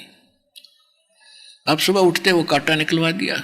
उधर से उसके साथियों ने इंतजार करी 10-20 मिनट और फालतू कि भी नहीं आया तो कोई बात नहीं, चलो हम चलते हैं। उन्होंने जाके राजा के घर चोरी करने की चेष्टा की, वो पकड़ दिए। पकड़ के उनको पूरे गांव नगर के अंदर घुमाया करते थे राजा। इस उनके एक गले में टांग देते थे लिख के पंपलेट सा कि ये चोरी करता था, राजा के घर चोरी करता पकड़ा गया। आज शाम को इनको सूली तोड़ी जाएगी। सूली यानी फांसी तो गले में फंदा डाल कर तोड़ते हैं, और सूली एक ऐसा चकड़ा सा होता है, उस चकड़े के बीच में एक सुराख होता है जिसमें एक भाला सा निकलता है, और उसके चारों तरफ थे ऐसे डंडे से, उसमें उसको जकड़ दिया जाता था व्यक्ति को, और उसके ऊपर बैठा दिया जाता था, और वो उसके वजन से अपने आप को नीचे को आता था, और वो सूली उसके नीचे से और चोटी में गए आर पार होती थी, वो भुगत भुगत का मरा करता। इसको सूली तोड़ना कहा करते थे। तो वो लड़के वो पकड़ दिए वो बालक, और उनको नगर में घुमा रहे, और एक विशेष प्रकार का बैंड बजाता हुआ आगे आगे चला करता था, ताकि लोग दुनिया बाहर खड़ी होकर देखे कि ये बाजा बजता है तो किसी की सजा है, ऐसा कोई साज बज रहा है तो उस किसी को भयंकर सजा है। तो सब देखने के लिए अपने अपने दरवाजे पर खड़े हो जाया करते थे। अब वो लड़का भी, उसकी माँ भी बाहर निकल आई कि आज किसकी साथ आई है। अब जब वो जा रहे थे, वो लड़कों के डंडे मार मार कर पुलिस कह रही थी कि बोलो तुमने क्या गलती की। हम राजा के घर चोरी करने गए थे, कोई सुनता हो तो चोरी ना करना, आज शाम को 4 बजे हम सूली तोड़े जाएंगे, कोई सुनता हो तो चोरी ना करना। अब वो नो अपने वो गीत गाते हुए तो चले गए। अब वो लड़का, उसकी माँ अपने काम लगी अंदर जाके, अब ठीक है जिस इन्हें भोगना चाहिए। अब उसकी माँ के जाके और सीने के लग वो लड़का बुरी तरह रोने लग गया। उसकी माँ बोली बेटा क्या हो गया, इतना तेरा कट्टा भी निकलवा दिया, अब क्या पीड़ा है तेरे को। कि माँ धन है तेरे महाराज जी, और धन है तेरी भक्ति, आज तूने अपने बेटे की जान बचा दी तेरे गुरु जी ने।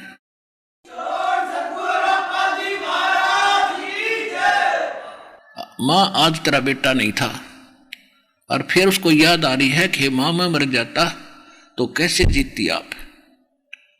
तो वह माँ कहने लगी बेटा तू क्यों मरे चोर। तो उसने कहा माँ तेरा बेटा चोर हो गया था, मैं इनके साथ जाना था, और जब मेरा कांटा ना लगता माँ आज मैं नहीं था। फिर उस माँ ने कहा रे निकम्मे, मैं तेने सोचू थी तू शराब पीवे है, तो चोर भी हो गया था। कहा माँ मैं चोर भी हो गया था, और धन है आपके गुरुदेव ने, और वहां मैं ना जाता और कांटा ना लगता तो मैं डटा नहीं डटू था।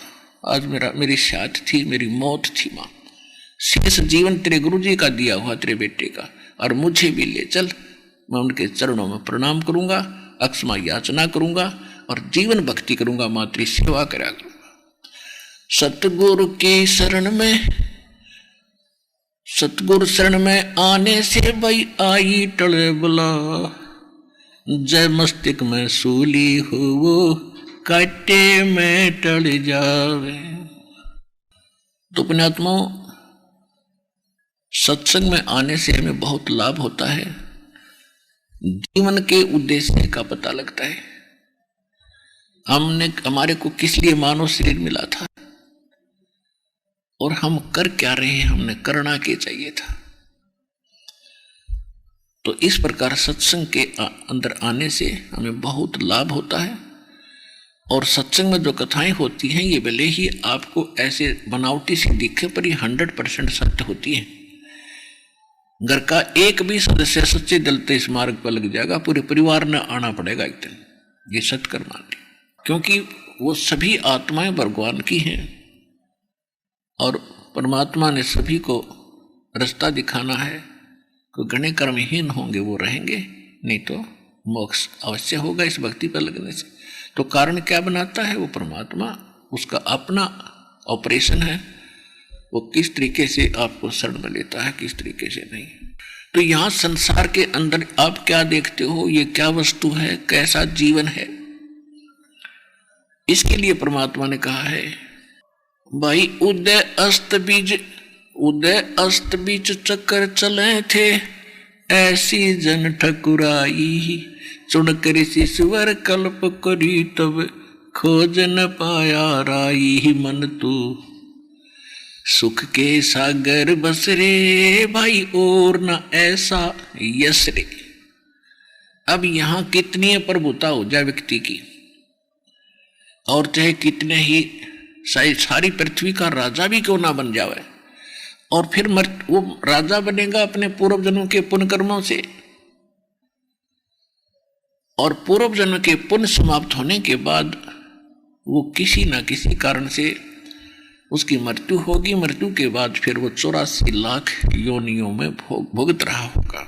अगम निगम को खोज ले बुद्धि विवेक विचार, उदय अस्त का राज मिले तो बिन नाम बेगारे। ओए होए, क्या कहते हैं कि कुछ थोड़ा सा विचार कर अपने इस मनुष्य जीवन पर। यदि आपको सूर्य उदय हो और अस्त हो, यानी पूरी पृथ्वी का भी राजा बन जा, यदि भक्ति नहीं करता वो प्राणी, तो वो केवल बेगार कर रहा है। बेगार, बेगार क्या होती है? पुराने समय में ये 3 व्हीलर चले थे हमारे गांव से एक मेन बस स्टैंड तक। ये बड़े बड़े 3 व्हीलर होते थे पेट्रोल के, तो 2 चलते थे। उनमें से एक नहीं आया एक दिन, तो दूसरा उससे पूछ रहा था कि कल क्यों नहीं आया, कुशल तो था। तो उसने बताया कि कल मैं बेगार में फंस गया।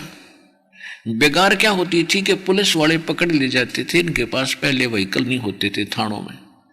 किसी भी ऐसे किराया करने वाले व्हीकल, जीप या इस 3 व्हीलर ने पकड़ ले जाते। जहाँ भी उन्हें रेड लगानी होती थी वो अपना उस दिन सारा काम करा करते, एक न पकड़ के। तो पकड़ लिया शाम ने, और अगले दिन सारा दिन और सारी रात तक सवेरे 2 बजे छोड़ा। तेल उसने अपने धोरे डाला अपने पास से, और सारा दिन चलता ही शादी है। दूसरा न्यू सोचेगा तगड़िया कमाई करेगा, इसका पहिया ना टेकता। और तेल अपने पल्ले से डाल रहा था, रोटी अपने पल्ले से खा रहा था और उनको भी खिला रहा था। यानी उस दिन वो दिखे तगड़ी कमाई करता था, उसकी बहुत बिजी था उस दिन, और सारी जेब खर्च हो रहा था उससे का, उसकी पूंजी नाश हो रही थी, इनकम एक आने की नहीं। इसको बेगार कहा करते थे। तो परमात्मा कहते हैं कि अगम निगम को खोज ले और बुद्धि विवेक विचार, उदय अस्त का राज मिले तो बिन नाम बेगार। अब राजा खूब फुला फिरे अपनी जान में, और नु सोचा आगे पाछे तेरे बैंड बाजे और जय जयकार हो रही है। यह जय जयकार जब मिटेगी जब गधा बन जाएगा जो पता लगा जय जयकार गीत गई तेरी। ये पिछले पुण्य है, पूर्व जन्म की बैटरी चार्ज है इन्वर्टर की। ये पुण्य संग्रहित है, इन किसी तरह खो और बर्बाद कर या खा, किसी तरह बांट, किसी तरह बर्बाद कर, तेरी पूंजी है। और आगे चार्जर लगा नहीं तो बैटरी कितनी देर चल सकती है? एक दिन एंड होगा, और जब एंड होगा तब के बनेगा तेरे संग में। फिर पीछे तू पशुआ की जय दीजे बैल बना, 4 पैर जंगल में डोले तेरा तो ना उधर भरे। फिर पीछे तू खर की जगह कुरडी चरने जावे, टूटी कमर पजावे चढ़े तेरा कागा मांस गिलावे। नरसेती तू पशुआ की जगदी गद्दा बैल बनाई, ये 56 भोग कहाँ मन बोरे कित कुरडी चुरने जावे। सुखदेव ने 84 भुगती बना पजावे खरवो, तेरी क्या बुनियाद प्राणी तू पेंडा पंथ पकड़वो। अब परमात्मा क्या सतर्क करते कि मनुष्य जीवन समाप्त होने के बाद फिर तू बैल बनेगा, और ये 56 भोग कहाँ मन बोरे कहीं कुरडी चरने जाई। आज पुण्यात्माओं घना गहराई से सोचो इस बात पर जो भगवान कह रहा है। दास तो केवल बोल के सुना रहा है उस परमात्मा के वचनों को, ये विधान बता रहा हूं परमेश्वर का जो उन्होंने स्वयं आकर आपको बताया है। तो उसके लिए क्या बता रहे हैं कि आज कितना अच्छा भोजन खा रहे हो, समय पर चाय पी लेते हो, दूध पी लेते हो। कोई रोग हो जाता है किसी को बता के कह के उसका निवारण भी करवा लेते हो। और गर्मी सर्दी से बचने के लिए भी आपके पास सुविधा उपलब्ध है। गर्मी में हल्के कपड़े, सर्दी में थोड़ी भारा कपड़े, ऊनी कपड़े पहन लिए, और मकान छत डाल के वो भी आपने सुविधा कर रखी है। लेकिन ये सारा कुछ करते हुए भक्ति नहीं करते तो ये सारा व्यर्थ है। और फिर क्या बनेगा जब आप पशु बनोगे? परमात्मा कहते सत्संग में कुतिया भली और साकेट भली नमा, वो बैठी हर यश सुने वह निंदा करने जा। परमात्मा कहते हैं सत्संग के अंदर तक कुत्ता कुतिया भी पशु भी आकर बैठ जाए, वो भी अच्छी, उसके ऊपर इन वाणी का बौछार हो रहा है, उसके कुछ पाप कट रहे हैं, उसको उसका पुण्य मिल रहा है वाणी यज्ञ का। कहते हैं सत्संग में कुतिया भली और साकेट भली नमा, वह साकेट माँ घर घर में जाकर उसकी निंदा उसकी चुगली रोज दूत बजाकर घर आवे लोगों के। कहते उस साकेट माते को सत्संग में आई कुतिया भली, वह बैठी भगवान की महिमा सुन रही है और वह अपने कर्म बिगाड़ने के लिए निंदा करने जा रही है। तो कहने का भाव ये है, परमात्मा ये कहना चाहते हैं कि आज आपको जीव दी भगवान ने, आप बोल सकते हो, परमात्मा का गुणगान कर सकते हो। आपके कहीं पीड़ा है तो बोल के बता सकते हो कि मेरे कान में दर्द है या पेट में पीड़ा है, तो उसका समाधान तुरंत हो जाता है। फिर परमात्मा कहते हैं अगर भक्ति नहीं करते हैं, चाहे राजा हो चाहे रंक हो, फिर पीछे तू पशुआ कीजे दीजे बैल बना और 4 पैर जंगल में डोला, तेरा तो नहीं पेट पर है, सिर पर सींग दिए मन बोरे, धूम तो मच्छर उड़ा और कंध जुआ जोते कुआ, फिर जो का भुसखा। अपना आत्मा आज तो कूलर है, पंखे हैं आपके पास और एसी लगा रहे हैं आजकल तो, और बढ़िया भोजन खा रहे हो। फिर वो पशु सारा दिन कुएं में चलता था, पानी निकालता था और खाता क्या था? जौ का भुस। जौ के भुस में इतने कांटे से होते हैं, पशु सिगरसी खाता नहीं उसको, भूखा मरता खाया करे। तो कहते उस समय कोई ऐसा था नहीं जब ये वाणी बोली जा रही थी, तो जौ का भुस खाता था जो पहले। कहते हैं जिन रोटी पाई नहीं जो खाते नान पुलाव, ये खांड खीर खाने वाले फिर क्या खाते हैं? कुत्ते के देसुअर बन के। तो इससे भय बनेगा आपको और डर बिन भक्ति नहीं होती।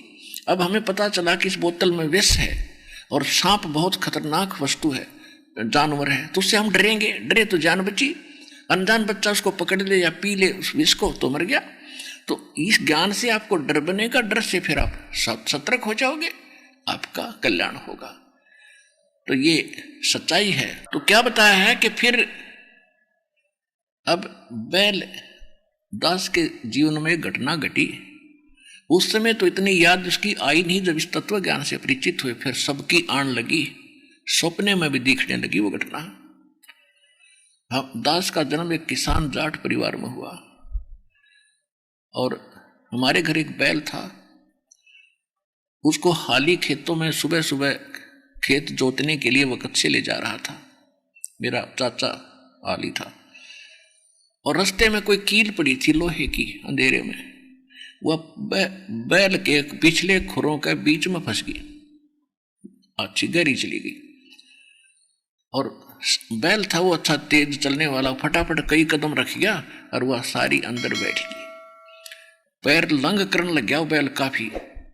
तो हाली वो पहले ये सोचा करते थे, आम विचार थे आम हाली के कि भी बैल का कोई ऐसे लंग हो जा पैर में तो उसने रोकना नहीं चाहिए, नस पे नस चढ़ गई, वह चलने से खुलेगी, रोक दिया तो पैर जाम हो जाएगा। जिस कारण से हाली ने सारा दिन चलाया वो, और शाम तक तो उसके पैर में सोई भी आ गई और वो उठ आकर बैठ गया, उठा नहीं, और सोई पहुंच गई ऊपर तक, घुटने से भी ऊपर तक। ऐसे गांव के वैद्य होया करती, वो देखा किसी ने, थोड़ा बहुत जानता था, उसने कहा इसका बा आ गया और घुटने में इसके जोड़ों में बा आ गया, वह कील तो लाग रही खुरों में और पट्टी बांध रखी घुटने पे है। अब वो बोल के नहीं बता सकता मेरा पीड़ा कहाँ है। अफलातून और जब मनुष्य था उसने नो कहता होगा किसने देखा है, देखी जाएगी, अब देख ले, ये देखेगा तो देखना तब है। संतों के विचार सुनो, कल्याण कराओ, अपना पीछा छुड़वाओ। तो 1 महीने के बाद वो नीचे खुर आप पे पाक के पैर उसमें रिश्ता निकलने लगा, तब तक पट्टी घुटने बंद लग रही है। फिर देखा घर के सदस्य ने करी तो इसका यहाँ गड़बड़ दिखा है, तब कोई और व्यक्ति बुलाया, उसने उसको छेड़छाड़ कर देखा, एक नचकुंडी सी तो चिमटी सी तो पकड़ कर खींची, इतनी कील निकली। अरे तरह का जब ये गोड्डा और गड़ा दिया उसका, पट्टी बांध बांध के वो हफ्ते में वो ठीक हो गया वह कील निकलने के बाद। तो पुण्यात्माओं, इस जुबान का उसने दुरुपयोग किया, और उसका जीभ भी थी, पर पता नहीं सका मेरा चोट कहाँ लगी है, मुझे कहाँ पीड़ा है। ये छोटा भयंकर दुख है। अभी आपका नशा है क्यों मनुष्य शरीर, आपके जचती है कोई ना, हमें आगे जाके ये दुख भी होगा। पर अपनी बुद्धि अकल काम ना करे, किसी महापुरुषों की वाणी पे हमने विचार करना पड़ेगा, तभी हम सफल होंगे और दुखों से बच सकेंगे। अब कहते सुखदेव ने 84 भुगती बण्या पजावे खरवो, तेरी क्या बुनियाद प्राणी तू पेंडा पंथ पकड़वो। जो साधना आप करते हैं और जिन भगवानों की करते हो, उसकी साधना सुखदेव ऋषि मतलब बचपन से गर्भ में ही उसको भक्ति का ज्ञान हुआ था, और उसके बाद भी उस भक्ति के तरफ में वो आकाश में भी उड़ जाता था, पूर्व जन्म के संस्कारों से, उसकी पुण्यों से, भक्ति की शक्ति से बैटरी चार्ज थी। और गुरु उसने कोई बनाया नहीं, और गुरु बनाया तो यही 3 लोक तक का, ब्रह्म तक का, विष्णु तक का। तो वहां कहते हैं विष्णु तक की प्राप्ति ही उसने की, और फिर 84 लाख योनियों में गधे की योनि में गया वो। सुखदेव ऋषि ने अपनी आत्मकथा बताई कि एक समय में गधे की योनि भोग रहा था, अंधा हो गया, घना काम लिया, कुमार बेसब्रा था, पानी तक पिया नहीं, दिन रात धंधा करवाया, मैं अंधा हो गया। फिर मुझे लठ मारा और छोड़ दिया, भाग तू। मैं चलता चलता जा रहा था एक पगडंडी पर, जंगल की तरफ। आगे रास्ते में एक थोड़ा सा खाई थी, नाली थी, मेरे को दिखाई नहीं दी, मैं उसमें फंस गया। आगे मुंह टेक गया, पाछे पीठ लागी, पानों लटके, वो टेके नहीं। अब उस इतनी लंबे सफर में, इतनी दूर जंगल चला गया, वहां कोई इक्का दुक्का व्यक्ति, कोई यात्री आता था दिन भर में मुश्किल से एक, और वो तो उसके ऊपर के कूद के चले जाते थे नाले पे। फिर मैं बन गया उनका पुलिया, मेरे ऊपर पैर टेकर पार हो जा, मेरे को उठाया नहीं। हफ्ते 10 दिन में भुगत के भूखा पैसा मेरे प्राण निकले। अब वो घटना मेरे याद आती है, मेरे सामने घूमती है, मैं डट कर भक्ति करता हूँ। तो यहाँ परमात्मा कहते हैं सुखदेव ने 84 भुगती बण्या पजावे खरवो, खरमा ने गधा, और तेरी क्या बुनियाद प्राणी तो पेंडा पंथ पकड़े वो। अब सुखदेव तो भक्ति भी करता था, उसके बाद ये हालत होगी, क्योंकि गीता ज्ञानदाता ये ब्रह्म है, और गीता के अंदर ये खुद कहता है, दूसरे अध्याय के 12वें श्लोक में, चौथे अध्याय के 5वें श्लोक में और 9वें श्लोक में, 10वें अध्याय के दूसरे श्लोक में कि अर्जुन तेरे और मेरे बहुत जन्म हो चुके हैं और आगे भी होते ही रहेंगे। तू नहीं जानता, मैं जानता हूं, और मेरी भक्ति करेगा तो ब्रह्मलोक में जाएगा। ब्रह्मलोक में गए हुए प्राणी पुण्य आते हैं, यानी ब्रह्म की साधना और ब्रह्म के पुत्र ब्रह्मा विष्णु महेश की साधना करने वाले भी जन्म मृत्यु रहते। गीता अध्याय नंबर 15 के श्लोक 16 और 17 में 3 पुरुष हैं। एक सरपुरुष तो गीता ज्ञानदाता है, 21 ब्रह्मांड का स्वामी है, ये भी नासवान, शर्मा ने नासवान। और दूसरा अक्षर पुरुष है जिसको परब्रह्म भी कहते हैं, ये 7 संग ब्रह्मांड का स्वामी। और इस गीता अध्याय नंबर 15 के श्लोक नंबर 16 में लिखा है कि सरपुरुष और अक्षर पुरुष ये 2 पुरुष हैं जो वेल नोन हमने पता है यहाँ के, और इनके अंतर्गत जितने प्राणी हैं ये सारे नासवान हैं, ये भी नासवान है। लेकिन जीवात्मा तो किसी की भी ना मरती, तो गधे की भी नहीं मरती। फिर बताया कि उत्तम पुरुष है तो अन्य है, परमात्मा इति उदाहरते 17वें श्लोक में 15वें अध्याय की गीता में।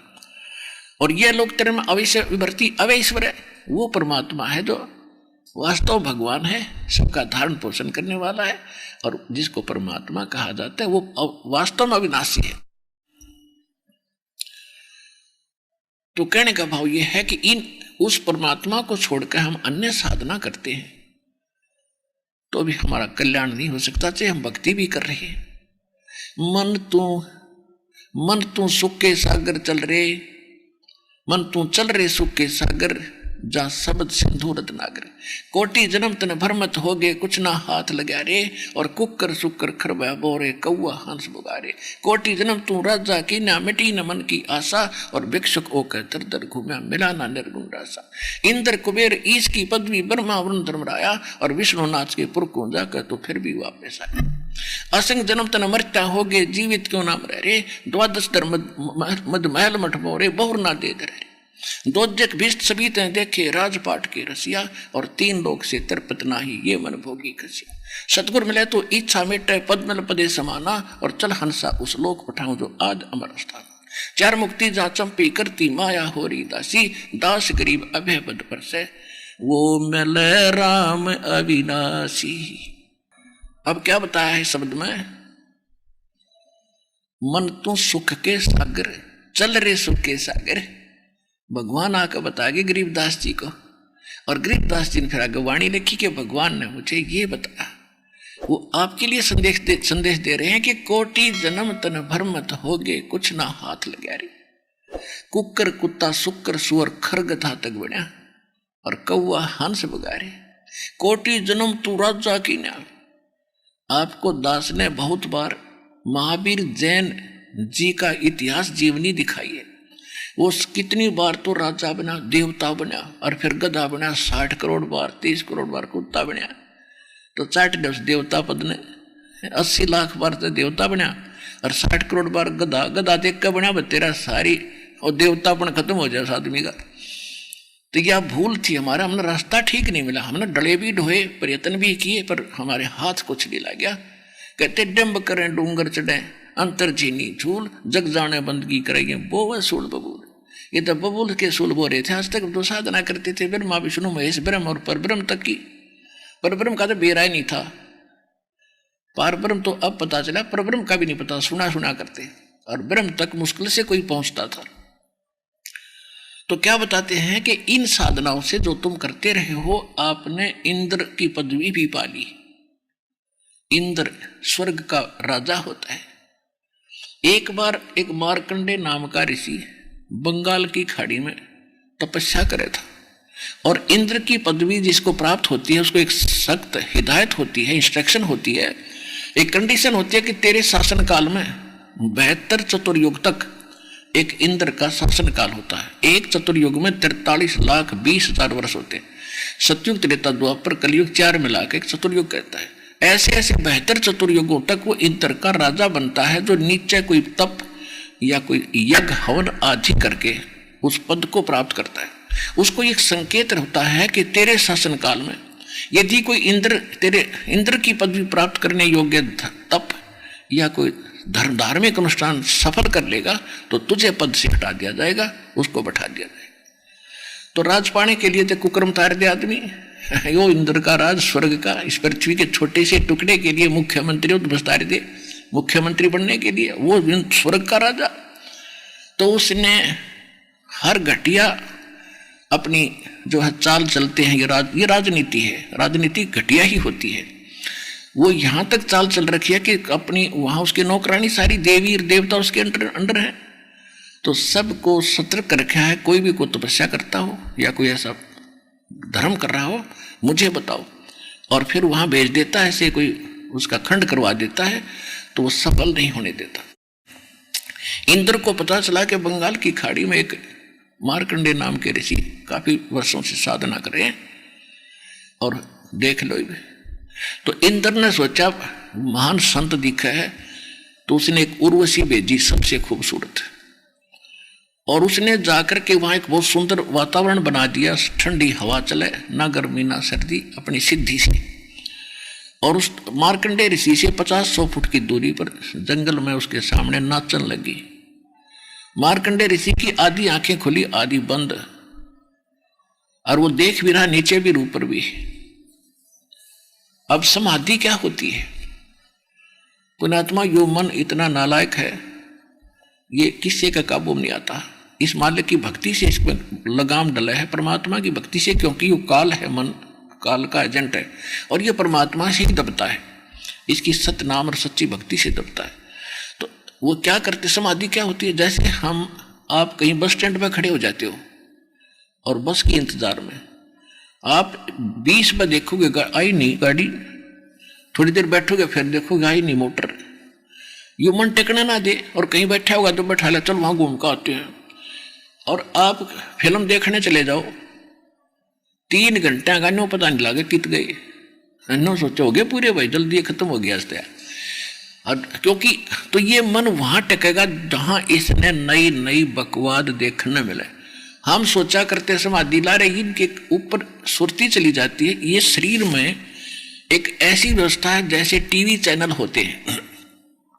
वो समागम, वो प्रोग्राम कहीं हो रहा तो होता है, दृष्टिगोचर टीवी में होता है, तो अंदर वो टीवी चला रखे काल ने, ये चैनल जो हमारे कमल बने हुए हैं। तो उस ऋषि का कोई कमल खुल गया और उस कमल के अंदर से वो पहुंच गया ऊपर, सुरती दूरबीन लग जाती है अंदर। उस दूरबीन से ऊपर के औरतें नाच रही थी महास्वर्ग में,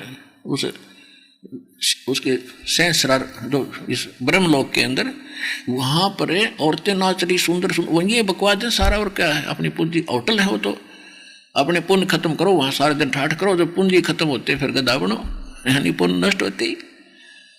तो वो वहां देख रहा था, वहां यहाँ की इंद्र, वहां कोमन स्वर्ग का राजा इंद्र, तो उसकी औरतों से भी ज्यादा सुंदर औरतें वहां पर थी। तो जब वो उर्वशी नाच कूद कर उसने सारे फंड कर लिए और मार्कंडेय ऋषि ने कोई गतिविधि नहीं की, तो उसने कति निवर्स्तर होगी वह, फिर भी उसमें कोई एक्टिंग नहीं है, कोई एक्शन नहीं।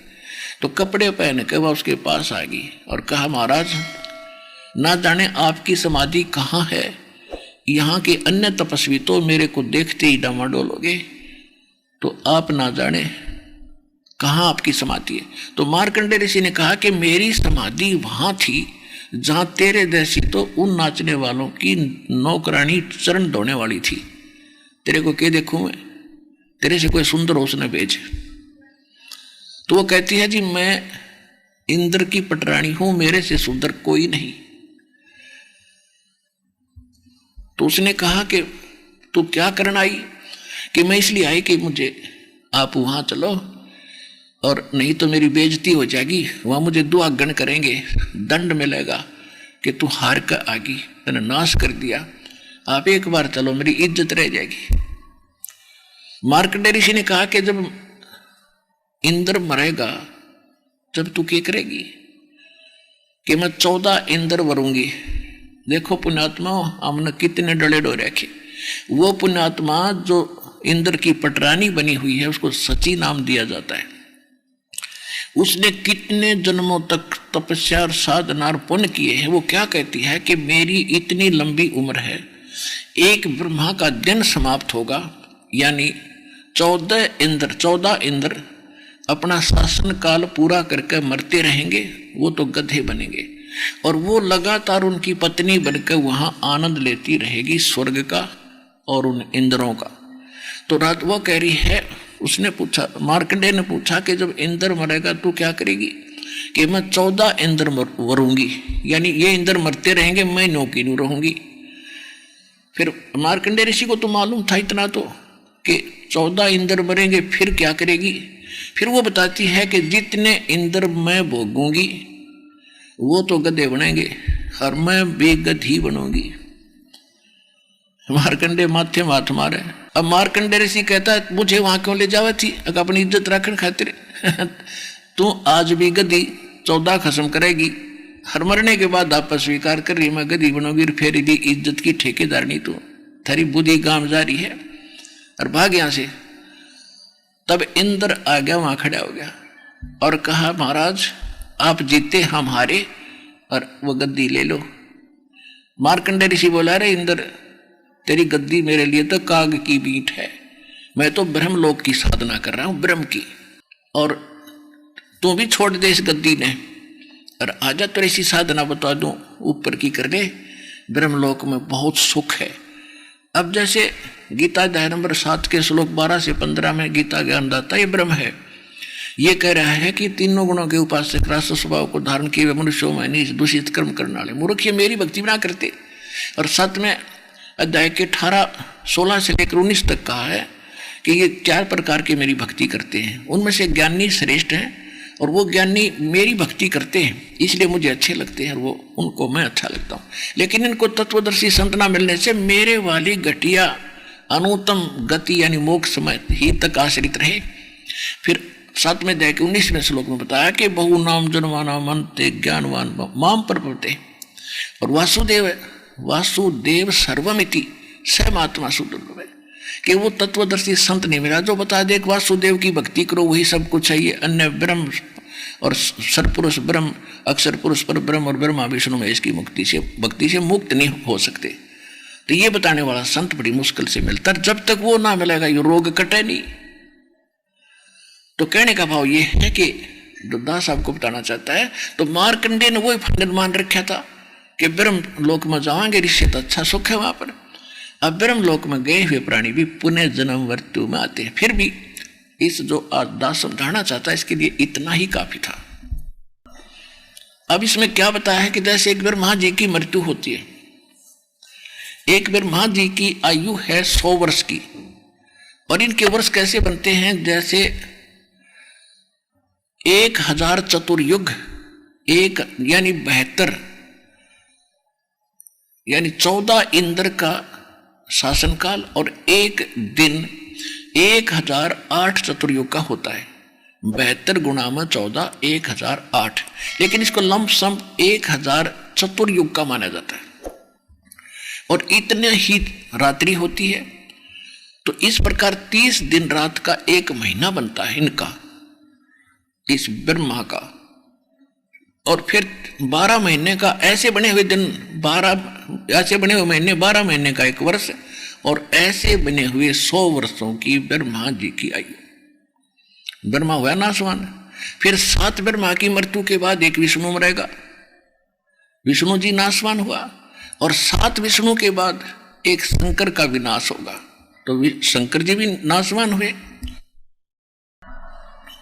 तो ऐसे 70 बार शंकर जी की मृत्यु होगी, क्योंकि ये ब्रह्मा विष्णु महेश मरते जाएंगे, ये तो अन्य योनियों में चले जाएंगे कुत्ते गधे सुअर की, और नई आत्मा उस पद पर बैठाता रहेगा ये काल भगवान।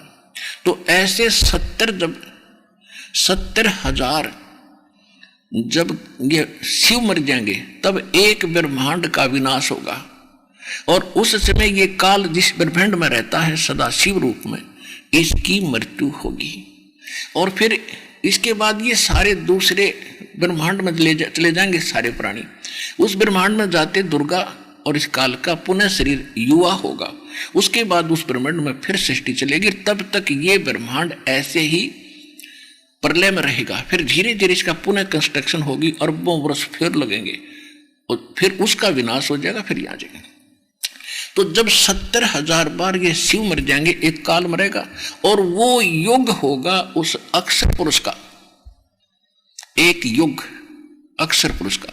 और 1000 ऐसे बने हुए 1000 युग की आयु होगी, आयु नहीं 1000 ऐसे बने हुए युग का दिन होगा उस अक्षर पुरुष का, और इतनी ही रात्रि होगी। ऐसे ही 30 बने हुए 30 दिन रात का महीना होगा, फिर 12 महीने का एक वर्ष होगा, और ऐसे 100 वर्ष की आयु है उस अक्षर पुरुष की, उसकी भी मृत्यु होगी। सूक्ष्म वेद में कहा है, एती उम्र बुलंद मरेगा अंतरे, सतगुरु लगन कान न भेटे वो संतरे। इतनी लंबी आयु भी आपकी हो जाएगी तो भी तुम्हारी अंत में मृत्यु होगी। कारण क्या है कि तुमको वो संत नहीं मिले। कौन से? सुखदेव ने 84 भुगती बना पजावे खरवो, तेरी क्या बुनियाद पराणी तू पेंडो पंथ पकड़वो। सुखदेव जैसे ऋषि ने भी गधा बनना पड़ा, तो आपकी क्या औकात है। इसलिए आप वो पंथ, वो मार्ग, वो भक्ति विधि ग्रहण करो। कौन सी? गीता अध्याय नंबर 4 के श्लोक नंबर 34 में कहा कि अर्जुन तू सर्व भाव से उस परमेश्वर की शरण ना। गीता अध्याय 4 के 34 में कहा कि तत्वदर्शी संतों की खोज कर और उनसे वो मार्ग जान। उनको दंडोत प्रणाम करने से, उनको कपट छोड़कर प्रसन्न करने से तत्वदर्शी संत तुझे उस परमात्मा का ज्ञान कराएंगे। कौन से परमात्मा का? 18वें अध्याय के 62वें श्लोक में कहा कि अर्जुन तू सर्वभाव से उस परमात्मा की शरण में जा। उस परमेश्वर की कृपा से तुम परम शांति को, सनातन परम धाम को प्राप्त होगा। 15वें अध्याय के 1 से लेकर 4 श्लोक का निष्कर्ष है कि उल्टे लटके हुए संसार रूपी वृक्ष के जो सभी अंग बता देगा, भाग बता देगा, वो तत्वदर्शी संत होगा। उसके पश्चात चौथे श्लोक में कहा है 15वें अध्याय के कि उसके पश्चात परमेश्वर के उस परम पद की खोज करनी चाहिए, जहां जाने के बाद साधक फिर लौटकर कभी संसार बन जाते। तो यहां जो प्रसंग चल रहा है, कहते हैं इंद्र कुबेर ईश की पदवी और ब्रह्मा वरुण धर्मराया और विष्णु नाथ के पुर को जाकर तो फिर भी वापस आया। दोजक भ्रष्ट सभी ते देखे राजपाट के रसिया। हाँ, कहते असंग जन्म तन मरत्या हो गए, जीवित क्यों ना मरे रे, और 12 मद मैल मठ बोरे भोर ना दे धरे रे। अब जीवित मरना क्या है? अब हमने एक तो इच्छाओं को खत्म करना है, जनता लोगों को देखकर हमने कोठी बंगलों की तरफ आकर्षित नहीं होना, परमात्मा के दिए मार्ग पर चलना है और अपनी जो परंपराएं हमको घटाना है, कम करना है। ब्याह शादी में बकवाद नहीं करनी। तो एक तो ये है संसार के से हटकर चलेंगे, और दूसरा ये है कि यूं सोच लो जीवित मरना, इसको कहते हैं एक दूसरे शब्दों में, जैसे एक व्यक्ति रात्रि में जा रहा था, नाइट सर्विस पर जा था, वापस आना था, कोई घना जरूरी काम था, यानी रात को भी उसने अपने काम में लेना था, रात्रि में वो दुर्घटनाग्रस्त होगी वह बस जिसमें वो सफर कर रहा था, वो व्यक्ति मर गया। अब वो कितना जरूरी काम मान रहा था कि वापस नहीं आता, नाश हो जाएगा। उसके पास इतना समय नहीं था कि दिन में जाऊं, नहीं बात बिगड़ जाती, रात ने वापस आना था, और वो आप पे ना आया और वो काम धरा रह गया। तो ये आपने सोचना पड़ेगा, जब आप सत्संग की तरफ चलते हो, यो मन बहुत टांग अड़ावेगा। और न्यो सोच लो भाई, मान लीजिए आज मैं इस काम ने इतना कंपलसरी मान रहा हूं, और कल न जब परमानेंट टिकट कट गई, वो काम भी रह जाएगा, आराम भी रह गया। तो न्यो सोच लो भाई, मर गया, आज मेरी मृत्यु होगी और चाली। अब 3-4 दिन आप यहां आते हो, कम से कम भगवान की चर्चा सुनोगे, कुछ पुण्य बनेंगे, परमात्मा की शरण में सच्चे हृदय से चलेगा आदमी, उसका काम नहीं बिगड़ेगा, ये गारंटीड बात समझ लेना। लेकिन हम डर घने रहे हैं, क्योंकि हम सता गणे रखे हैं, डरा गणे रखे हैं, जिस कारण से हमारा दिल ना दृढ़ होता। तो दर्द भी वही करेंगे, आपको लाएंगे, फिर ऐसे झटके देंगे, ऐसे चमत्कार करेंगे आपको, क्योंकि हम गणेश सता रखे, मालिक ने बेरा है कि इनका ब्योंत नहीं रह रहा बेचारों का भी, तो वो हमें दर्द भी करेगा, हमारे को विश्वास भी दिलाओगा और प्रेरित भी करेगा, यहाँ लाए भीगा। तो इसके लिए ज्ञान कुछ सहयोग देगा आपको, इस ज्ञान के आधार से चल के देखो, होने दो जो हो रहा है एक भाई। अब उड़ा बैठे बैठे ना सो जाए। एक भगत बता रहा था कि हमारा एक पड़ोसी था और हम सत्संग में आते थे और वह वहीं ठाठ से रहते थे, और हमने नो क्या करते कि चले जा बाहर, न डरे को नहीं, घर में कि ना सो जाए। वह गर्मियों का मौसम था, सारे छत पर सोए थे और नीचे उनका चोर सारा सामान काट ले गए, उन्हें चम्मच भी ना पाई, वो भी उनके सोफे भी लाद ले गए, बेड भी लाद ले गए, बोरी बिछाए सोए सामने। तुम तोड़े सारे थे, फिर क्यों करानी होगी हम तो चल सत्संग में जावा, आनी हो जा तो हो जाओ, वैसे फिर पूरे करेगा भगवान हमारे, लेकिन होया नहीं करती। तो कहने लगा उस दिन बाद से मेरा और पक्का दर्द हो गया, ये रोज तो क्या कर दे, ये तो सारे गड्ढे थे यार, इनका नाश क्यों हो गया भी हो, सारे जेवरात काट ले गए।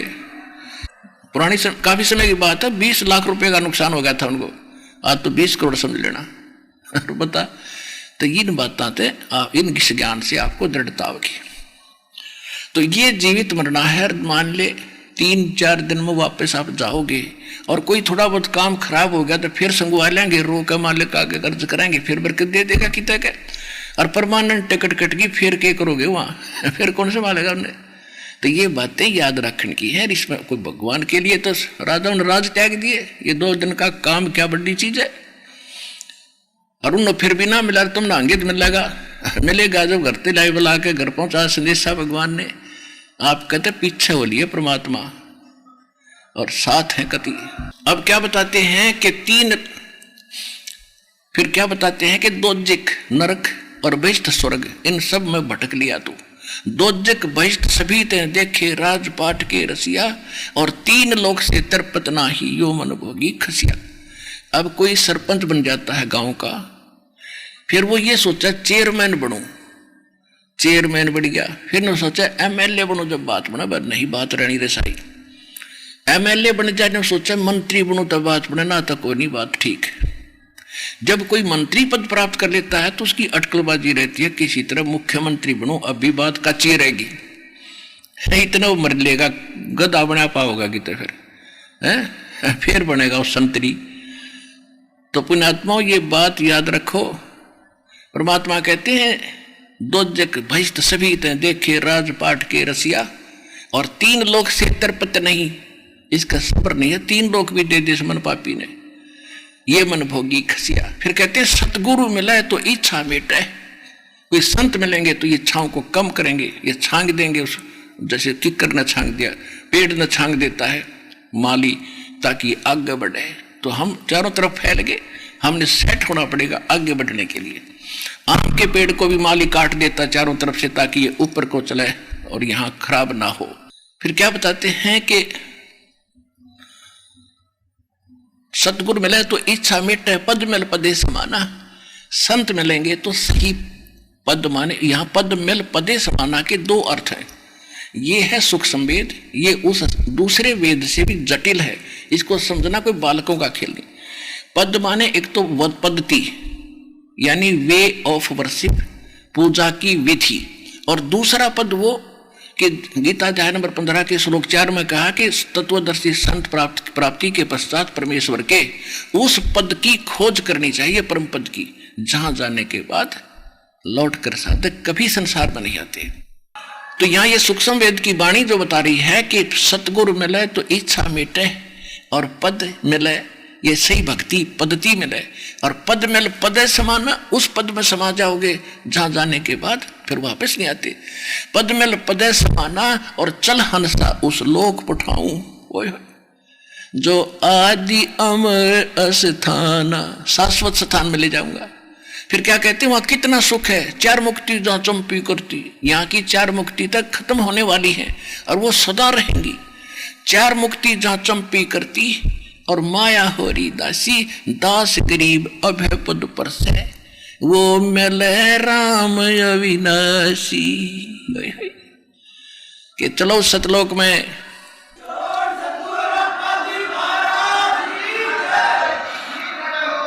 और पुण्यात्मा वो तत्वदर्शी संत और वो पद्धति जो भगवान को पाने की और सताई स्थान मिलने की, जन्म मृत्यु का रोग काटने की इस दास के पास है।